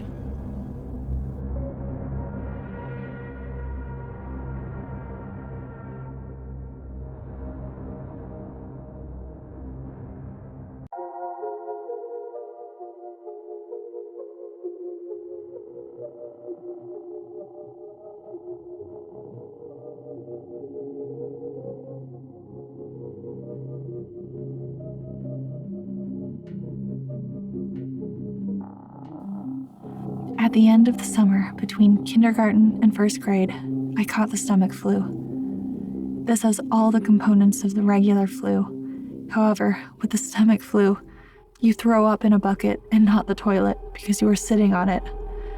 The sickness gets purged from both ends. This lasted for about 10 days, but just before it had passed, the sickness was granted an extension in the form of pink eye.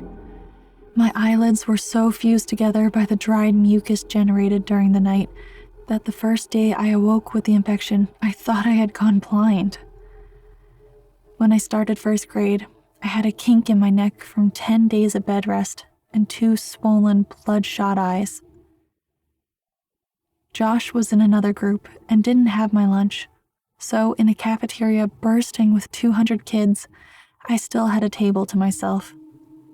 I started keeping spare food in my backpack that I would take into the bathroom to eat after lunch, since my school meals were usually confiscated by older kids who knew I wouldn't stand up to them, since no one would stand with me.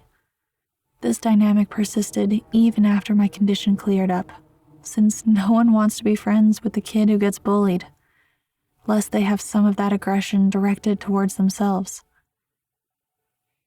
The only reason this stopped was due to the actions of a kid named Alex. Alex was in the 3rd grade, and he was bigger than most of the other kids in any grade. Around the 3rd week of school, he started sitting with me at lunch, and this put an immediate end to the shortage of my food supply. He was nice enough, but he seemed kind of slow. We never really talked at length, except for when I finally decided to ask him why he had been sitting with me. He had a crush on Josh's sister, Veronica. Veronica was in 4th grade and was probably the prettiest girl in the school, even as a 6-year-old who fully endorsed the notion that girls were disgusting. I still knew how pretty Veronica was. When she was in 3rd grade, Josh told me 2 boys had actually gotten into a physical fight which erupted out of an argument concerning the significance of the messages she had written in their yearbooks. One of the boys eventually hit the other in the forehead with the corner of the yearbook, and the wound required stitches to close. While not one of those two boys, Alex wanted her to like him and confessed that he knew Josh and I were best friends. I gathered that he had hoped that I would convey his ostensibly philanthropic deed to Veronica, and that she would presumably be so moved by his selflessness that she'd take an interest in him. If I told her he would continue to sit with me for as long as I needed him to. Because this was during the time when Josh mostly stayed at my house, building the raft and navigating the river tributaries with me, I didn't have the chance to bring it up to Veronica because I simply didn't see her.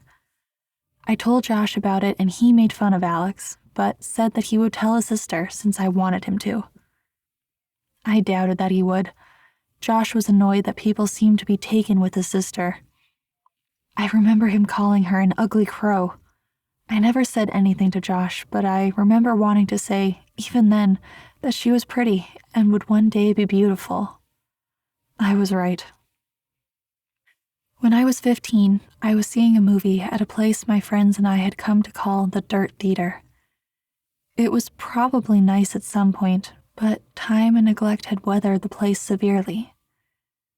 This theater had movable tables and chairs on a level floor, so when the theater was full, there were very few places you could sit and see the whole screen. The theater was still open, I imagine, for 3 reasons. 1, it was cheap to see a movie there. 2, they showed a different cult movie twice a month at midnight. And 3, they sold beer to underage kids during the midnight showings. I went for the first 2 reasons, and that night they were showing Scanners by David Cronenberg for $1. My friends and I were sitting in the very back.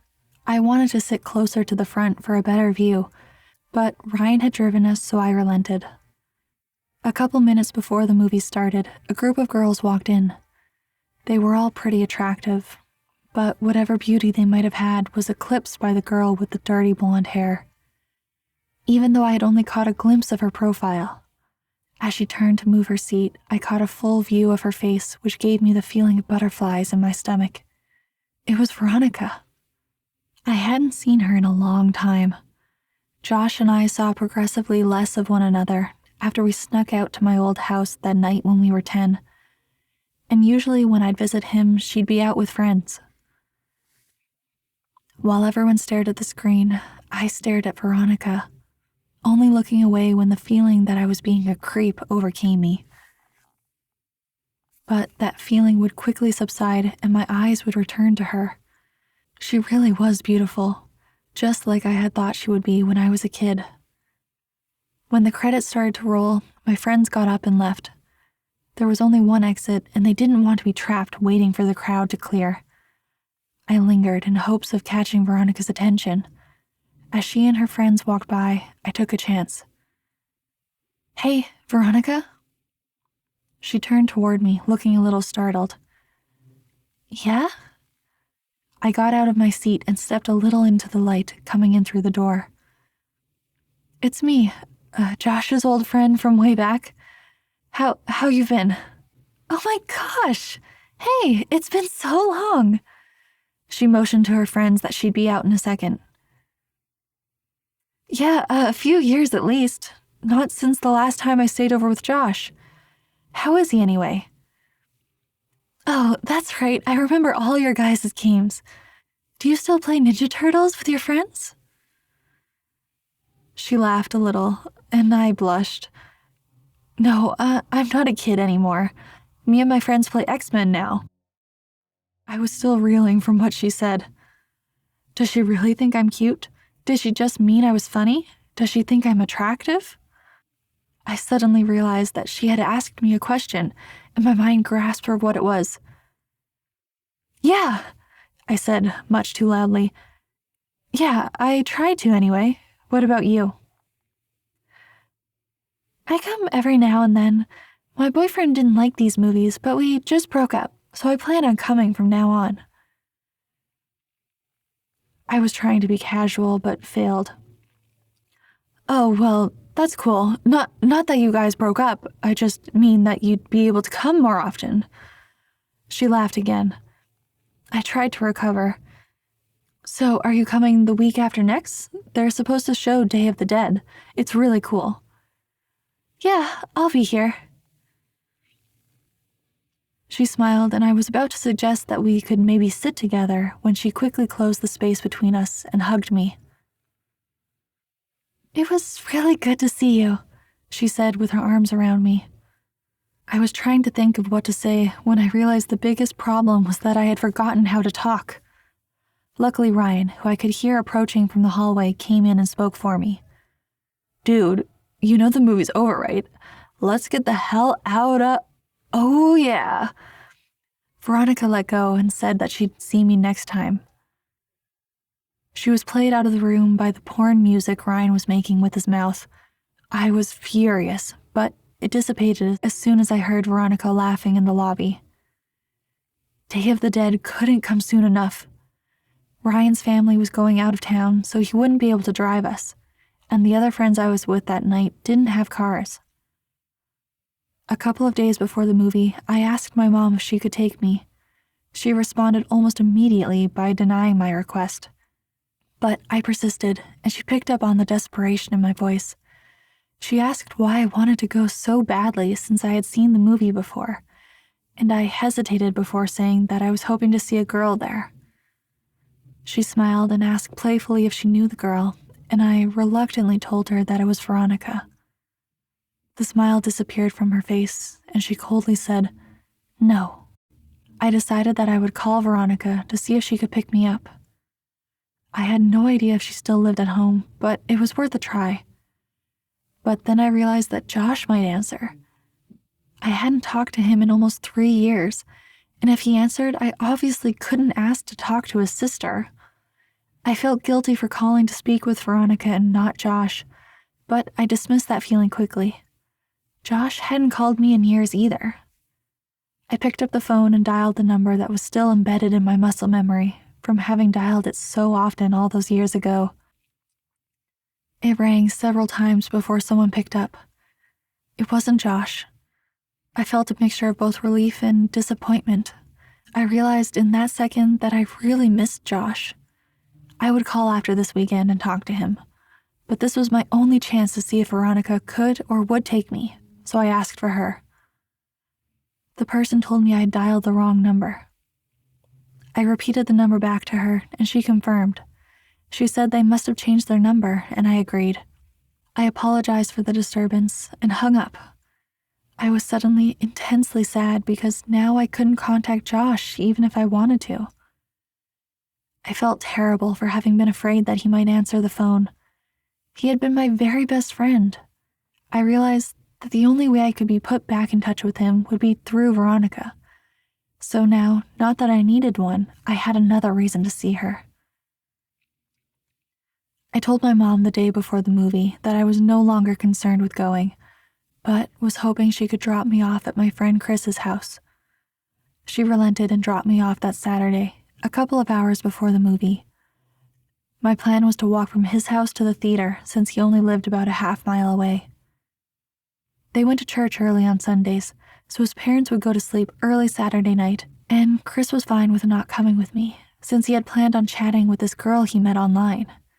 He said that the walk back to his house would be even lonelier after she laughed in my face when I tried to kiss her, and I told him not to electrocute himself when he tried to have sex with his computer. I left his house at 11:15. I tried to pace myself so I'd get there just a little before the movie. I was going by myself, and so I didn't want to just hang around there waiting. On the way to the theater, I figured that if Veronica showed up at all, it would be too lucky for us to arrive at the same time. So I debated whether I should wait outside or just go in. Both had their pros and cons.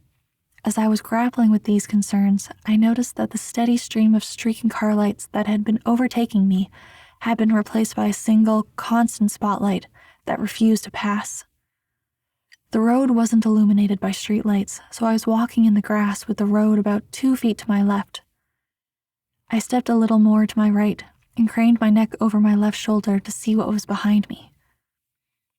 A car had stopped about 10 feet behind me. All I could see were the violently bright headlights that were cutting through the otherward Stygian surroundings. I thought that it might be one of Chris's parents. Maybe they had come to check in on us and seen that I was gone. It wouldn't have taken much pressing for Chris to confess.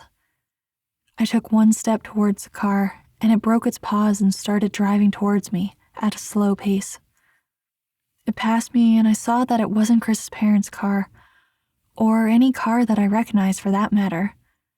I tried to see the driver, but it was too dark, and my pupils had shrunk when faced with the blinding lights from the car just moments before.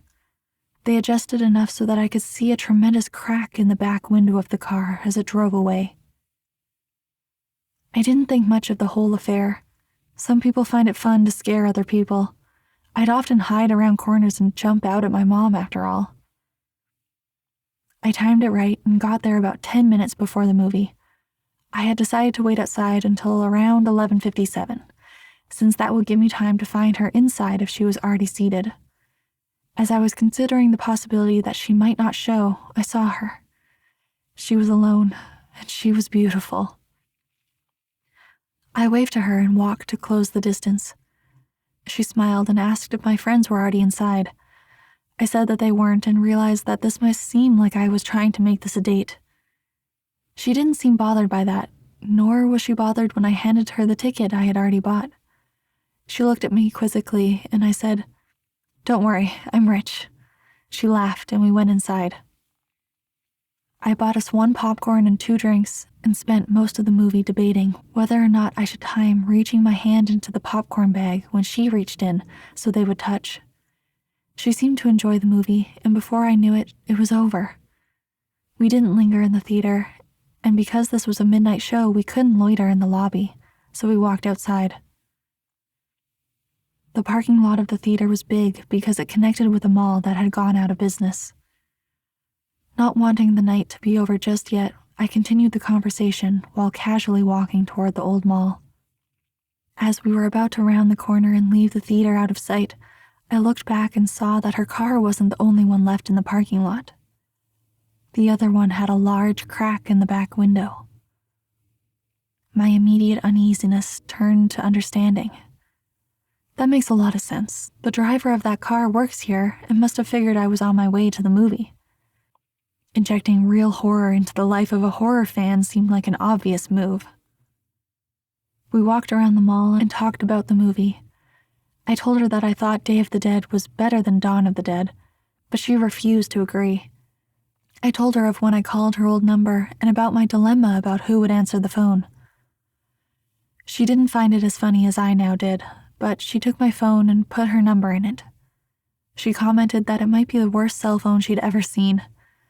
Her evaluation wasn't rescinded when I told her I couldn't even receive pictures on it. I called her so she'd have my number, and she programmed it in. She told me that she was graduating, but she hadn't done well in school so far that year, so she wasn't sure if she'd even get into college. I told her to attach a picture of herself to the application, and they'd pay her to go there, just so they could look at her. She didn't laugh at that one, and I thought she might have been offended. She might have thought I was implying that she couldn't get in based on her intelligence. I nervously glanced at her, and she was just smiling, and even in this poor light, I could see that she was blushing. I wanted to hold her hand, but I didn't. As we walked down the final side of the mall, back towards the theater, I asked her about Josh. She told me she didn't want to talk about it. I asked her if he was at least doing all right, and she just said, "I don't know." I figured Josh must have taken a wrong turn somewhere and started getting into trouble. I felt bad. I felt guilty. As we approached the parking lot, I noticed that the car with the cracked back window was gone, and that her car was now the only one in the parking lot. She asked me if I needed a ride, and even though I really didn't, I said that I'd appreciate it. I had drunk my whole soda during the movie, and all the walking was putting pressure on my bladder. I knew that I could wait until I was back at Chris's, but I had decided that I was going to try and kiss her when she dropped me off, and I didn't want this biological nagging to rush me out of the car. This would be my first kiss. I could think of no ruse to conceal what I needed to do, The theater had long closed, so I only had one option. I told her that I was going to go behind the theater to piss, but that I'd be back in 2 shakes. It was obvious that I thought it was hilarious, and she seemed to laugh more at how funny I found it than how funny it clearly was. On the way towards the theater, I stopped and turned towards her. I asked her if Josh had ever told her that the kid named Alex had done something nice for me. She paused to think for a moment and said that he had. She inquired as to why I had asked, but I said it was nothing. Josh really was a good friend. When I went to go behind the theater, I realized that there was a chain-link fence extending off and running parallel to the walls of the building. Where I stood, she could still see me, and the fence seemed to stretch on endlessly, so I thought I'd just hop it, duck out of sight, and return as quickly as I could. It may have been too much of an effort, but I thought it polite. I climbed the fence and walked just a little ways until I was out of sight and urinated. For a moment, the only sounds were the crickets in the grass behind me and the collision of liquid and cement. These sounds were overpowered by a noise that I can still hear when it is quiet, and there are no other noises to distract my ears. In the distance, I hear a faint screeching, which quickly subsided, only to be replaced with a cascade of thundering vibrations. I realized quickly enough what it was. It was a car. The growling of the engine got louder, and then I thought, no, not louder, closer. As soon as I realized this, I started back toward the fence, but before I could get very far at all, I hear a brief, truncated scream, and the roar of the engine terminated in a deafening thud. I started running, but after only 2 or 3 steps, I was tripped by a loose piece of stone and fell hard and fast onto the concrete, my head striking the corner of a chair as I fell. I was dazed for maybe 30 seconds, but the renewed rumbling of the engine drew my senses back, and my equilibrium was restored by adrenaline. I redoubled my efforts. I was worried that whoever had crashed the car might harass Veronica. As I was climbing over the fence, I saw that there was still only one car in the parking lot. I didn't see any evidence of a crash. I thought that I might have misjudged its direction or proximity. As I ran toward Veronica's car, and as my orientation changed, I saw what the car had hit. My legs stopped working almost completely. It was Veronica. Her car was sitting between us, and as I closed the distance and walked around it, she came fully into view. Her body was twisted and crumpled like a discarded figure meant to represent a catalog of things the human body cannot do. I could see the bone of her right shin cutting through her jeans, and her left arm was wrapped so hard around the back of her neck that her hand fell on her right breast. Her head was craned back, and her mouth hung widely open towards the sky. There was so much blood, and as I looked at her, I actually found it hard to discern whether she was laying on her back or her stomach, and this optical illusion made me feel sick. When you're confronted with something in the world that simply doesn't belong, your mind tries to convince itself that it is dreaming, and to that end it provides you with that distinct sense of all things moving slowly as if through sap. In that moment, I honestly felt that I would wake up any minute, but I didn't wake up. I fumbled with my phone to call for help, but I had no signal. I could see Veronica's phone sticking out of what I thought was her front right pocket. I had no choice. Trembling, I reached for her phone, and as I slid it out, she moved and gasped for air so violently that it seemed as if she were trying to breathe in the whole world.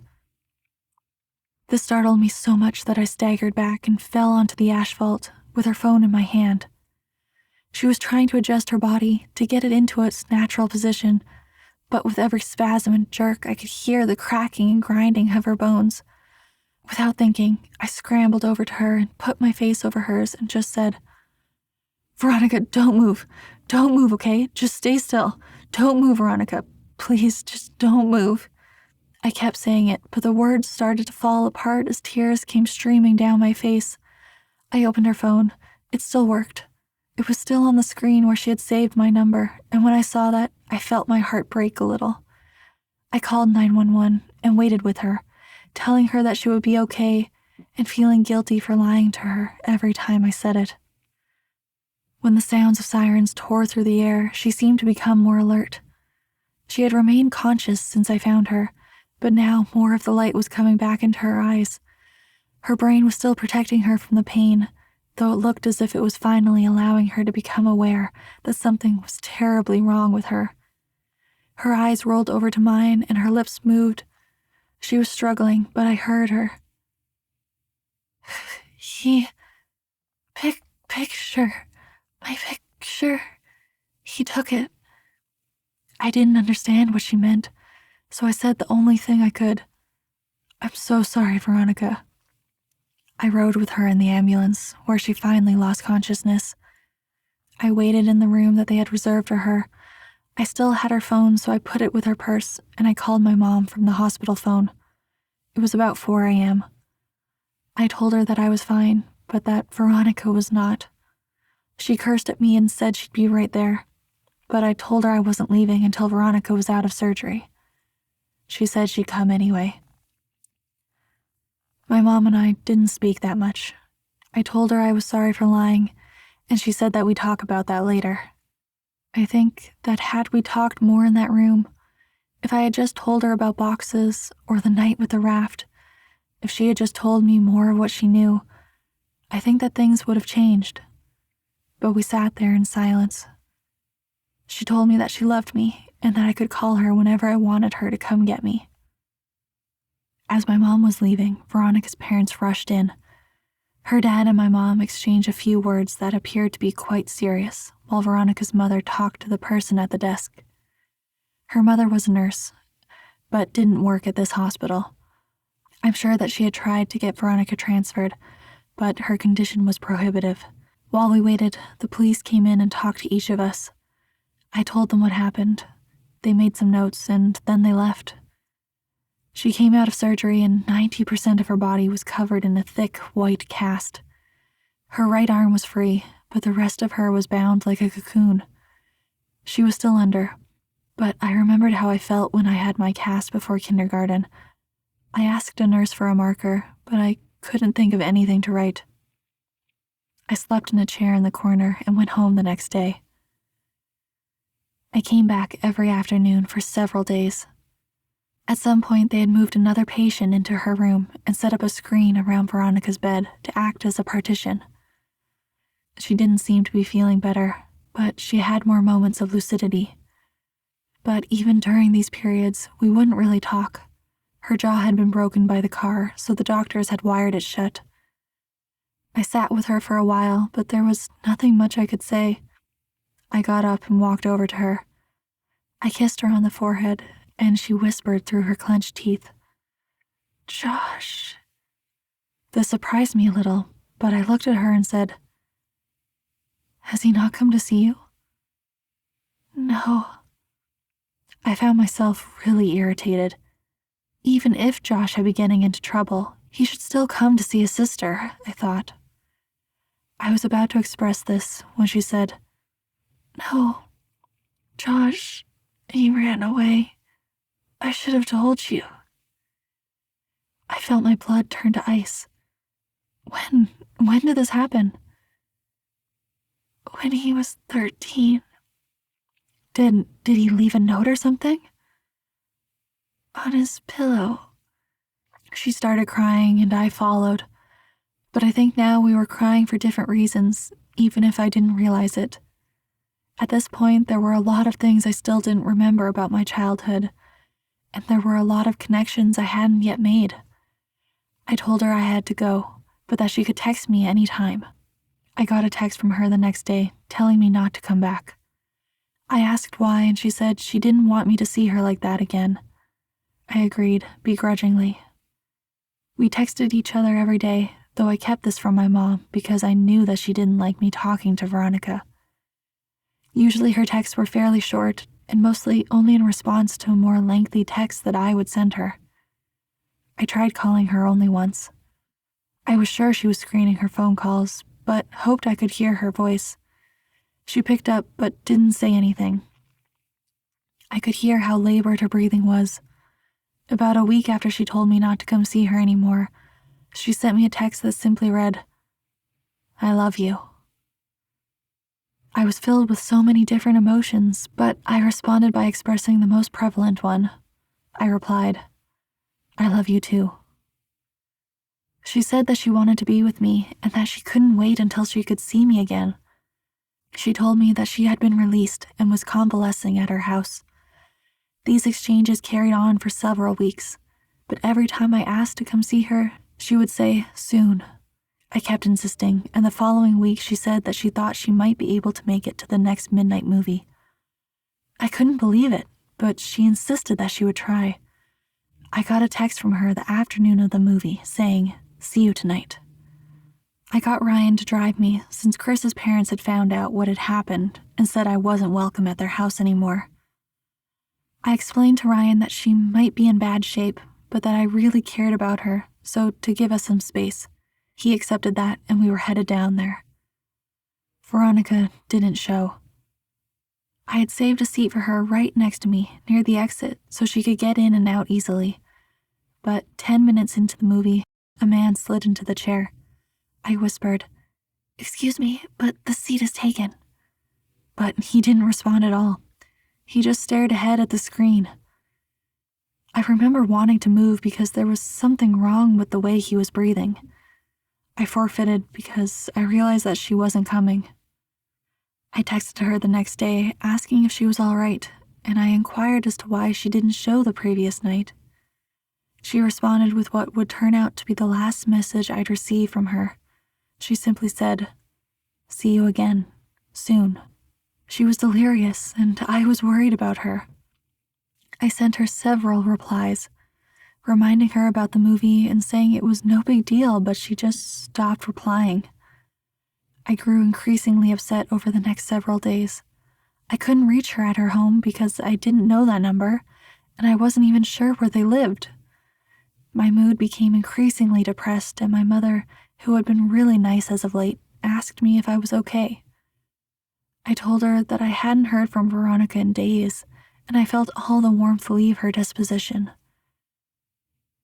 "What do you mean?" "She was supposed to meet me at the movies yesterday. I know it's only been like 3 weeks since she got hit, but she said she would try to come. And after that, she just stopped talking to me altogether. She must hate me." She looked confused, and I could read on her face that she was trying to tell if my mind had simply broken. When she saw that it hadn't, her eyes began to water, and she pulled me toward her, embracing me. She was beginning to sob, but it seemed too intense a reaction to my problem, and I had no reason to think that she particularly cared for Veronica. She drew in a shuddering breath and then said something that still makes me nauseous, even now. She said, "Veronica's dead, sweetheart. Oh, I thought you knew. She died on the last day you visited her. Oh, baby, she died weeks ago." She had completely broken down, but I knew it wasn't because of Veronica. I broke the embrace and staggered backwards. My mind was swimming. This wasn't possible. I had just exchanged messages with her yesterday. I could only think to ask one question, and it was probably the most trivial I could ask. Then, why was her phone still on? She continued sobbing. She didn't answer. I exploded. Why did it take them so long to shut off her phone? Her crying broke enough to mutter, "The pictures." I would come to find out that her parents thought her phone had been lost in the accident, despite the fact that I had put it in her purse the night she was brought to the hospital. When they retrieved her belongings, the phone was not amongst them. They intended to contact the phone company at the end of the billing cycle to deactivate the line, but they received a call informing them of a massive impending charge for hundreds of pictures that had been sent from her phone. Pictures that were all sent to my phone. Pictures that I never got because my phone couldn't receive them. They learned that they were all sent after the night she died. They deactivated the phone immediately. I tried not to think about the contents of those pictures, but I remember wondering, for some reason, whether I would have been in any of them. My mouth went dry, and I felt the painful sting of despair as I thought of the last message I received from her phone. See you again, soon.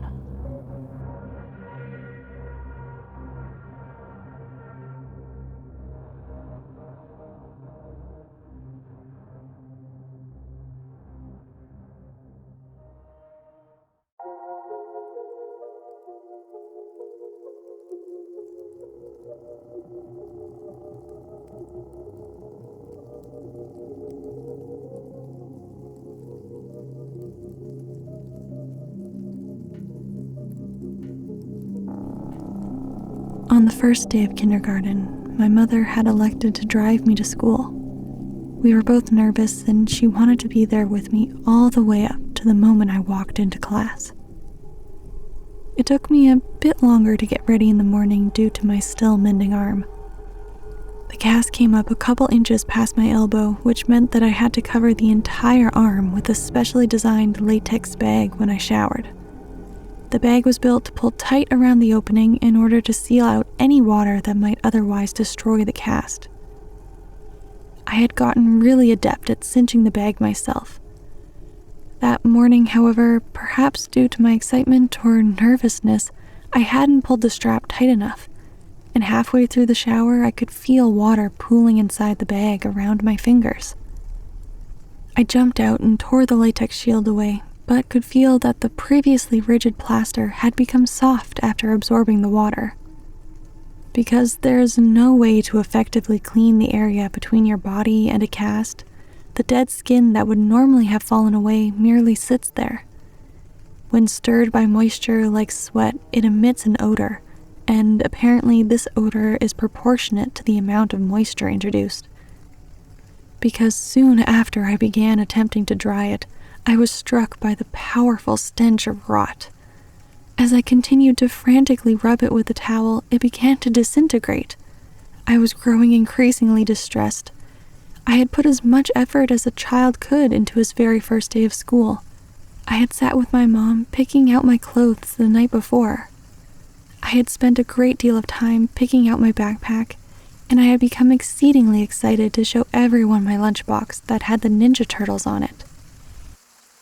I had fallen into my mom's habit of calling these children I hadn't yet met my friends already. But as the condition of my cast worsened, I became deeply upset at the thought that surely I wouldn't be able to apply that label to anyone by the time this day was over. Defeated, I showed my mom. It took 30 minutes to get most of the moisture out while working to preserve the rest of the cast. To address the problem of the smell, my mom cut slivers off a bar of soap and slid them down into the cast, and then rubbed the remainder of the soap on the outside in an attempt to cocoon the rancid smell inside of a more pleasant one. By the time we arrived at the school, my classmates were already engaged in their second activity, and I was shoehorned into one of the groups. I wasn't made very clear on what the guidelines of the activity were, and within about 5 minutes I had violated the rules so badly that each member of the group complained to the teacher and asked why I had to be in their group. I had brought a marker to school in the hopes that I could collect some signatures or drawings on my cast next to my mother's, and I suddenly felt very foolish for having even put the marker in my pocket that morning. Kindergartners had the lunchroom to themselves at my elementary school, but some of the tables were off limits, so I didn't have to sit alone. I was self-consciously picking at the fraying ends of my cast when a kid sat across from me. "I like your lunchbox," he said. I could tell that he was making fun of me, and I grew really angry. In my mind, that lunchbox was the last good thing about my day. I didn't look up from my arm, and I felt a burning in my eyes from the tears that I was holding back.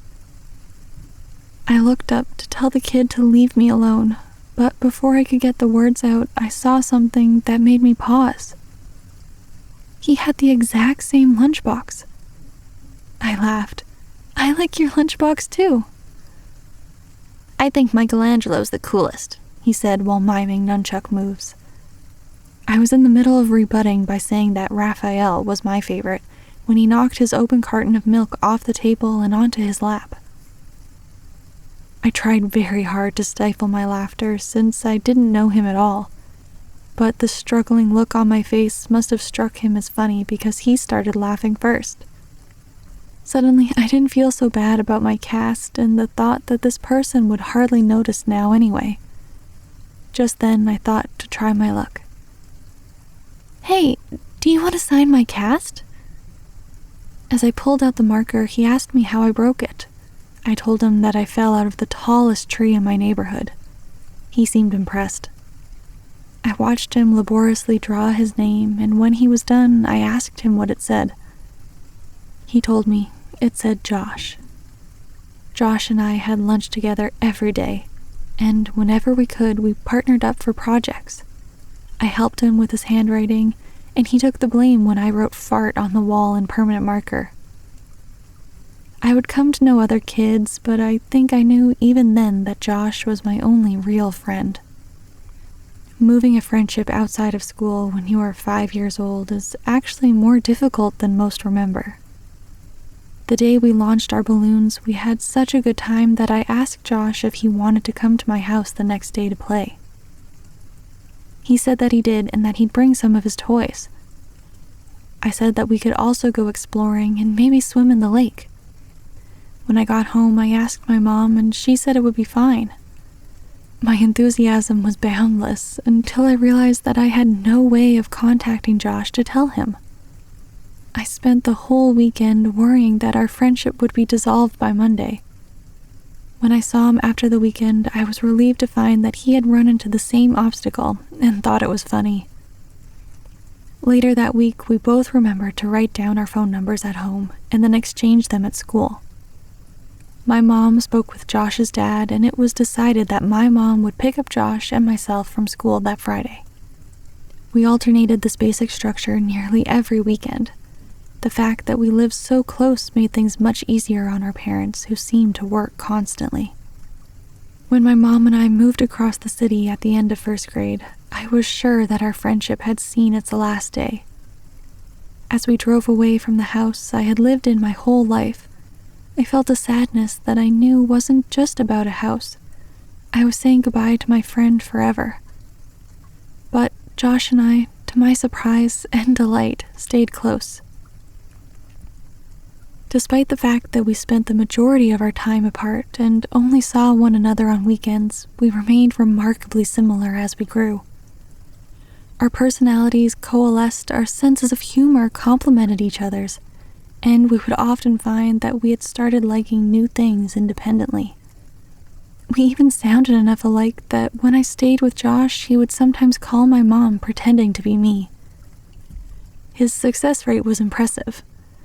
My mom would sometimes joke that the only way she could tell us apart sometimes was by our hair. He had straight, dirty blonde hair like his sister, while I had curly, dark brown hair like my mother. One would think that the thing to most likely drive two young friends apart would be what's out of their control. However, I think that the catalyst of our gradual disengagement was my insistence that we sneak out to my old house to look for boxes. The next weekend, I invited Josh over to my house, in keeping with our tradition of alternating houses. But he said that he wasn't really feeling up to it. We started seeing progressively less of one another over the next year or so. It had gone from once a week to once a month to once every couple months. For my 12th birthday, my mom threw a party for me. I hadn't made that many friends since we'd moved, so it wasn't a surprise party since my mom had no idea who to invite. I told the handful of kids I'd become acquainted with and called Josh to see if he wanted to come.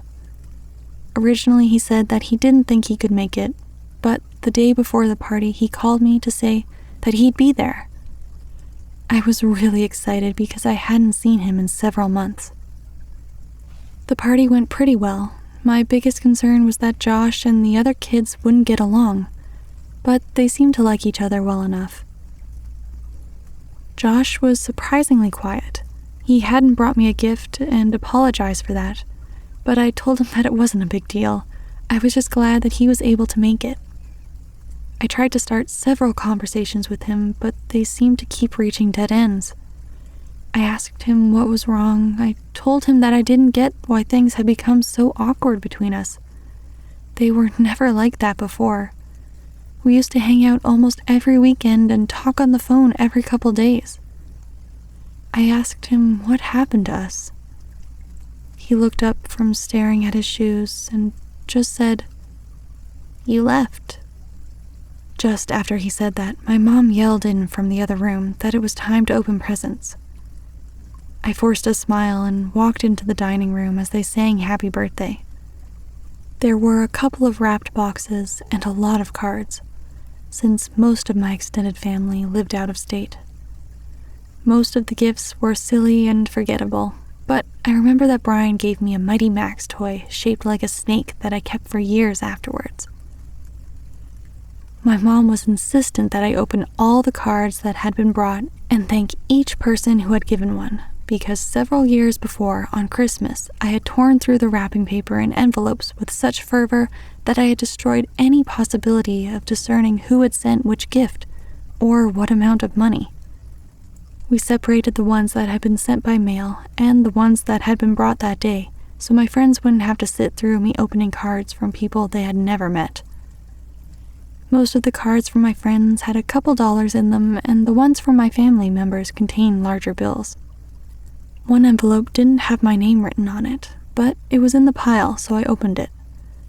The card had a generic floral pattern on its face and seemed to be a card that had been received by someone else, who was now recycling it for my birthday because it was actually a little dingy. I appreciated the idea that it was a reused card, since I'd always thought that cards were silly. I angled it so that the money wouldn't fall to the floor when I opened it. But the only thing that was inside was the message that had come printed in the card. "I love you." Whoever had given me this card hadn't written anything in it, but they had circled the message in pencil a couple of times. I chuckled a little and said, "Gee, thanks for the awesome card, Mom." She looked at me quizzically and then turned her attention to the card. She told me it wasn't from her and seemed amused as she showed my friends, looking at their faces, trying to discern who had played the joke. None of the kids stepped forward, so my mom said, "Don't worry, sweetheart. At least you know that 2 people love you." She followed that with an extremely prolonged and excruciating kiss on my forehead that transformed the group's bewilderment into hysteria. They were all laughing, so it could have been any of them, but Mike seemed to be laughing the hardest. To become a participant rather than the subject of the gag, I said to him that just because he had given me that card, he shouldn't think I'd kiss him later. We all laughed, and as I looked at Josh, I saw he was finally smiling. "Well, I think that gift might be the winner, but you have a couple more to open." My mom slid another present in front of me. I was still feeling the tremors of suppressed chuckles in my abdomen as I tore away the colorful paper. When I saw the gift, I had no need to suppress the laughter anymore. My smile dropped as I looked at what I'd been given. It was a pair of walkie-talkies. "Well, go on, show everyone." I held them up and everyone seemed to approve, but as I drew my attention to Josh, I could see that he had turned a sickly shade of white. We locked eyes for a moment, and then he turned and walked into the kitchen.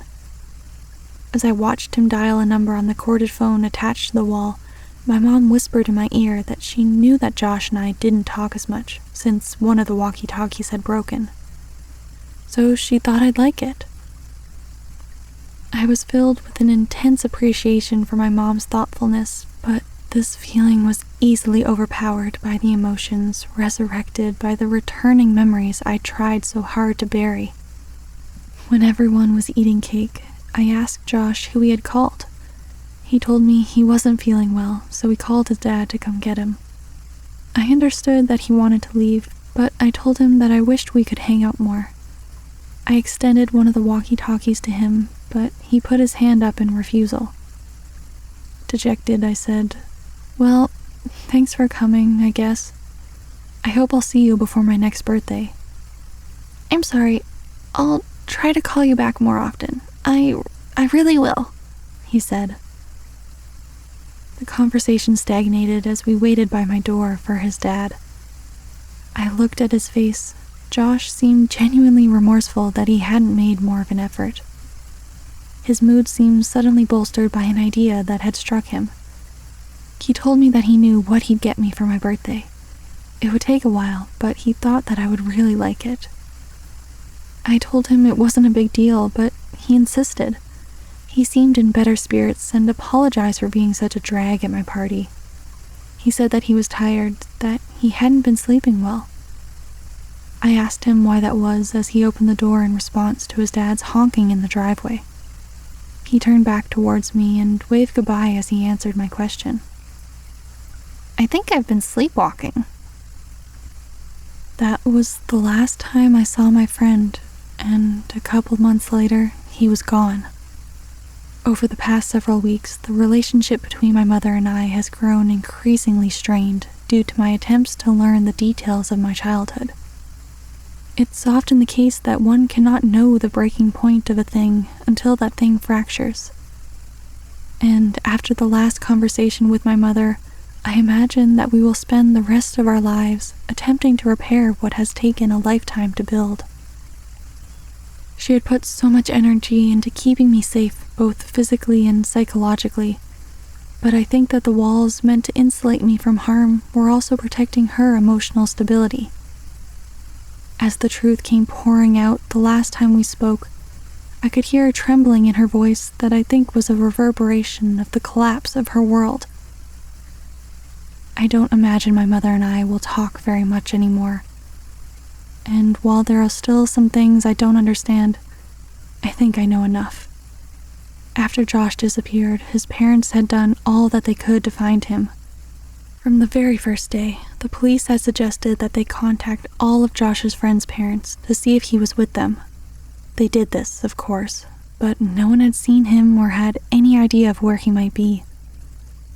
The police had been unable to turn over any new information about Josh's whereabouts, despite the fact that they had received several anonymous phone calls from a woman urging them to compare this case with the stalking case that had been opened about 6 years before. If Josh's mother's grip on the world loosened when her son vanished, it broke when Veronica died. She had seen many people die at the hospital, but there is no amount of desensitization that can fortify a person against the death of her own child. She would visit Veronica twice a day since she was recuperating at a different hospital, once before her shift and once afterward. On the day Veronica died, her mother was late leaving work, and by the time she arrived at her daughter's hospital, Veronica had already passed. This was too much for her, and over the next couple of weeks, she became increasingly more unstable. She would often wander outside, yelling for both Josh and Veronica to come home, and there were several times her husband found her wandering around my old neighborhood in the middle of the night, half-clothed and frantically searching for her son and daughter. Due to his wife's mental deterioration, Josh's dad could no longer travel for work and began taking construction jobs that were less well-paying so he could be closer to home. When they began expanding my old neighborhood more, about 3 months after Veronica died, Josh's dad applied for every position and was hired. He was qualified to lead the build sites, but he took a job as a laborer, helping to build frames and clean up the sites and whatever else was needed. He even took odd jobs that would occasionally come up, mowing lawns, repairing fences, anything to keep him from traveling. They began clearing the woods in the area next to the tributary to transform the land into inhabitable property. Josh's dad was tasked with the responsibility of leveling the recently deforested lot, and this job guaranteed him at least several weeks of work. On the 3rd day, he arrived at a spot that he could not level. Each time he'd drive over it, it would remain lower than all the surrounding land. Frustrated, he got off the machine to survey the area. He was tempted simply to pack more dirt into the depression, but he knew that would only be an aesthetic and temporary solution. He had worked construction for years and knew that root systems from large trees that had been recently cut down would often decompose, leaving weaknesses in the soil, that would manifest as weaknesses in the foundation above. He weighed his options and elected to dig a little with a shovel in case the problem was shallow enough to fix without needing a machine that would have to be brought over from another site. And as my mother described where this was, I knew I had been at that spot both before the soil was broken and before it had been filled in. I felt a tightening in my chest. He dug a small hole about 3 feet down until his shovel collided with something hard. He smashed his shovel against it repeatedly in an attempt to gauge the thickness of the root and the density of the network, when suddenly his shovel plunged through the resistance. Confused, he dug the hole wider. After about a half an hour of excavating, he found himself standing on a brown blanket-covered box about 7 feet long and 4 feet wide. Our minds work to avoid dissonance. If we hold a belief strongly enough, our minds will forcefully reject conflicting evidence so that we can maintain the integrity of our understanding of the world. Up until that very next moment, despite what all sense would have indicated, despite the fact that some small but suffocated part of him understood what was supporting his weight, this man believed he knew his son was still alive. My mom received a call at 6 p.m. She knew who it was, but she couldn't understand what he was saying. But what she did comprehend made her leave immediately. "Down here, now, son, please." When she arrived, she found Josh's dad sitting perfectly still with his back to the hole. He was holding the shovel so tightly it seemed that it might snap, and he was staring straight ahead with eyes that looked as lifeless as a shark's. He wouldn't respond to any of her words and only reacted when she tried to gently take the shovel from him. He dragged his eyes slowly to hers and just said, "I don't understand." He repeated this as if he had forgotten all other words, and my mother could hear him still muttering it as she walked past him to look in the hole. She told me she wished she had gouged her eyes out before she faced downward into that crater. And I told her that I knew what she was about to say, and that she need not continue. I looked at her face, and it was expressing a look of such intense despair that it caused my stomach to turn. I realized that she had known of this for almost 10 years, and was hoping that she'd never have to tell me. As a result, she never came up with the proper arrangement of words to describe what she saw. And as I sit here, I met with the same difficulty of articulation. Josh was dead. His face was sunken in and contorted in such a way that it was as if the misery and hopelessness of all the world had been transferred to it. The assaulting smell of decay rose from the crypt, and my mother had to cover her nose and mouth to keep from vomiting. His skin was cracked, almost crocodilian, and a stream of blood that had followed these lines had dried on his face after pooling and staining the wood around his head. His eyes lay half-lidded, facing straight up. She said by the look of him he had not been long dead, and thus time had not brought the mercy of degradation to erase the pain and terror that was now etched into his face. She said it was as if he had fixed his gaze right on her, his open mouth offering an all-too-late plea for help. The rest of his body, however, wasn't visible. She said it was as if he had fixed his gaze right on her, his open mouth offering an all-too-late plea for help. The rest of his body, however, wasn't visible. Someone else was covering it. He was large and lay face down on top of Josh, and as my mother's mind stretched itself to take in what her eyes were attempting to tell her, she became aware of the significance of the way in which he laid. He was holding Josh. Their legs lay frozen by death, but entangled like vines in some lush tropical forest. One arm rested under Josh's neck, only to wrap around his body so that they might lay closer still. As the sun passed through the trees, its light became reflected by something pinned to Josh's shirt. My mother stooped to one knee and raised the collar of her shirt over her nose so that she might block out the smell. When she saw what had caught the sun, her legs abandoned her and she nearly fell into the tomb. It was a picture. It was a picture of me as a child.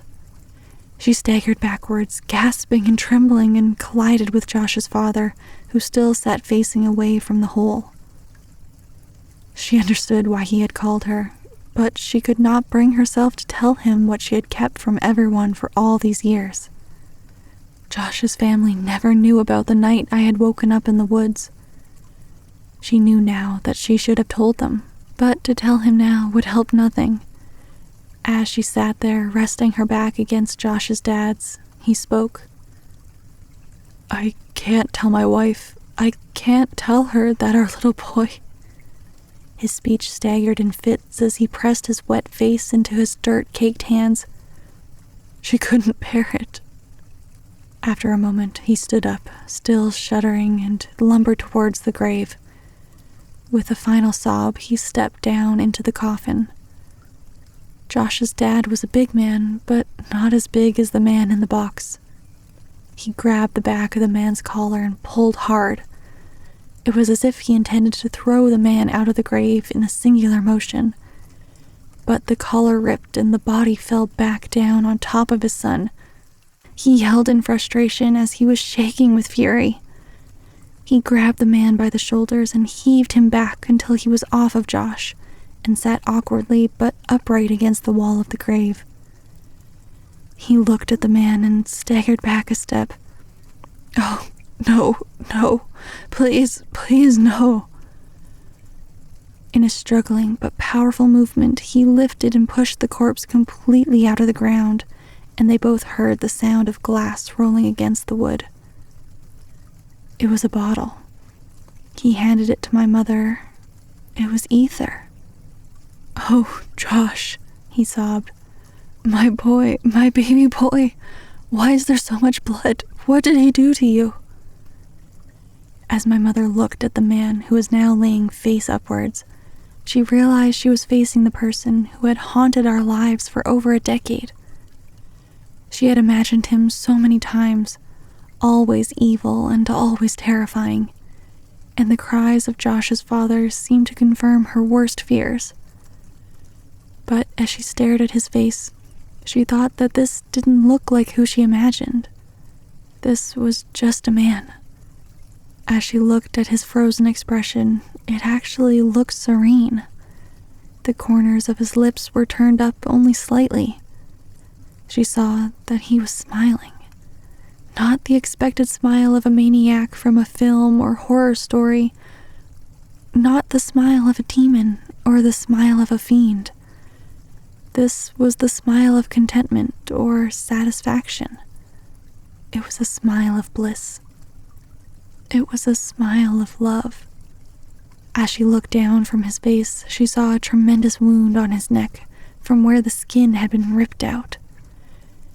She was at first relieved when she realized that the blood had not been Josh's.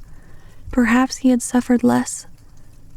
But this comfort was short-lived as she realized just how wrong she was.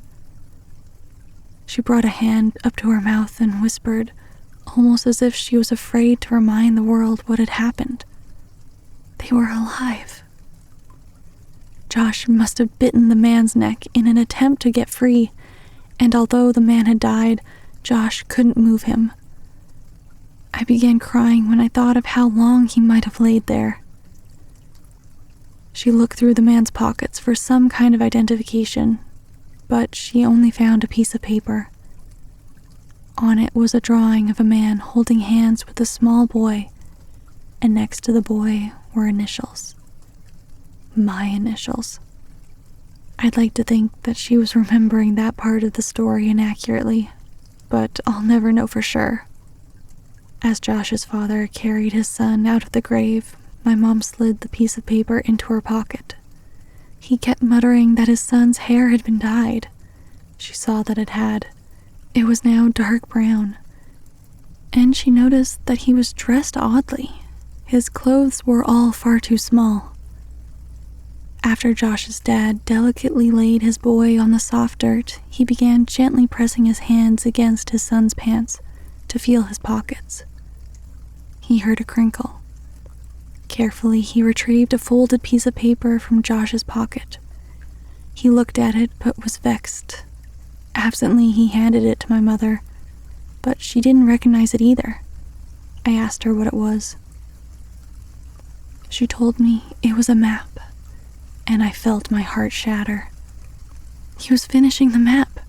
That must have been his idea for my birthday present. I found myself strangely hoping that he hadn't been taken while expanding it, as if that would somehow matter now. She heard Josh's father grunt and looked to see him pushing the man's body back into the ground. As he walked back towards the machine that had found this spot for him, he put his hand on a canister of gasoline and paused with his back to my mother. "You should go now." "I'm so sorry." "It's not your fault. I did this." "You can't think like that. There was nothing," he interjected flatly, almost with no emotion at all. About a month ago, a guy approached me as I was cleaning up the site on the new development a block over. He asked me if I wanted to make some extra money, and because my wife's not working right now, I accepted. He told me that some kids had dug a bunch of holes on his property, and he offered me $100 to fill them in. He said that he wanted to take some pictures for the insurance company first, but if I came back after 5 p.m. the next day, that would be fine. I thought this guy was a sucker since I knew clearing that lot was coming up, so someone would have had to do it anyway. But I needed the money, so I agreed. I didn't think he even had $100, but he put the bill in my hand, and I did the job the next day. I've been so exhausted that I didn't even think about it after it was done. I didn't think about it until today, when I pulled that same guy off of my son. He pointed at the grave, and his emotions started to push through as he broke into a sob. He paid me $100 so that I would bury him with my son. It was as if saying it forced him to accept what had happened, and he collapsed onto the ground in tears. My mother could think of nothing to say and stood there in silence for what felt like a lifetime. She finally asked what he would do about Josh. "His final resting place won't be here with this monster." As she looked back when she reached her car, she could see black smoke billowing and diffusing against the amber sky, and she hoped against all hope that Josh's parents would be okay. I left my mom's house without saying much else. I told her that I loved her and that I would talk to her soon, but I don't know what soon means for us. I got into my car and left. I understood now why the events of my childhood had stopped years ago. As an adult, I now saw the connections that were lost on a child who tends to see the world in snapshots rather than a sequence. I thought about Josh. I loved him then, and I love him even still. I miss him more now that I know I'll never see him again, and I find myself wishing that I had hugged him the last time I saw him. I thought about Josh's parents, how much they had lost and how quickly that loss had come. They didn't know about my connection to any of this, but I could never look them in the eyes now. I thought about Veronica. I had only really come to know her later in my life, but for those brief few weeks, I think I had really loved her. I thought about my mother. She had tried so hard to protect me and was stronger than I would ever be. I tried not to think about the man and what he had done to Josh for more than 2 years. Mostly, I just thought about Josh. Sometimes I wished that he never sat across from me that day in kindergarten, that I'd never known what it was like to have a real friend. Sometimes I like to dream that he's in a better place, but that's only a dream, and I know that. The world is a cruel place made crueler still by man. There would be no justice for my friend, No final confrontation, no vengeance. It had been over for almost a decade for everyone but me now. I miss you, Josh. I'm sorry you chose me, but I'll always cherish my memories of you. We were explorers. We were adventurers. We were friends.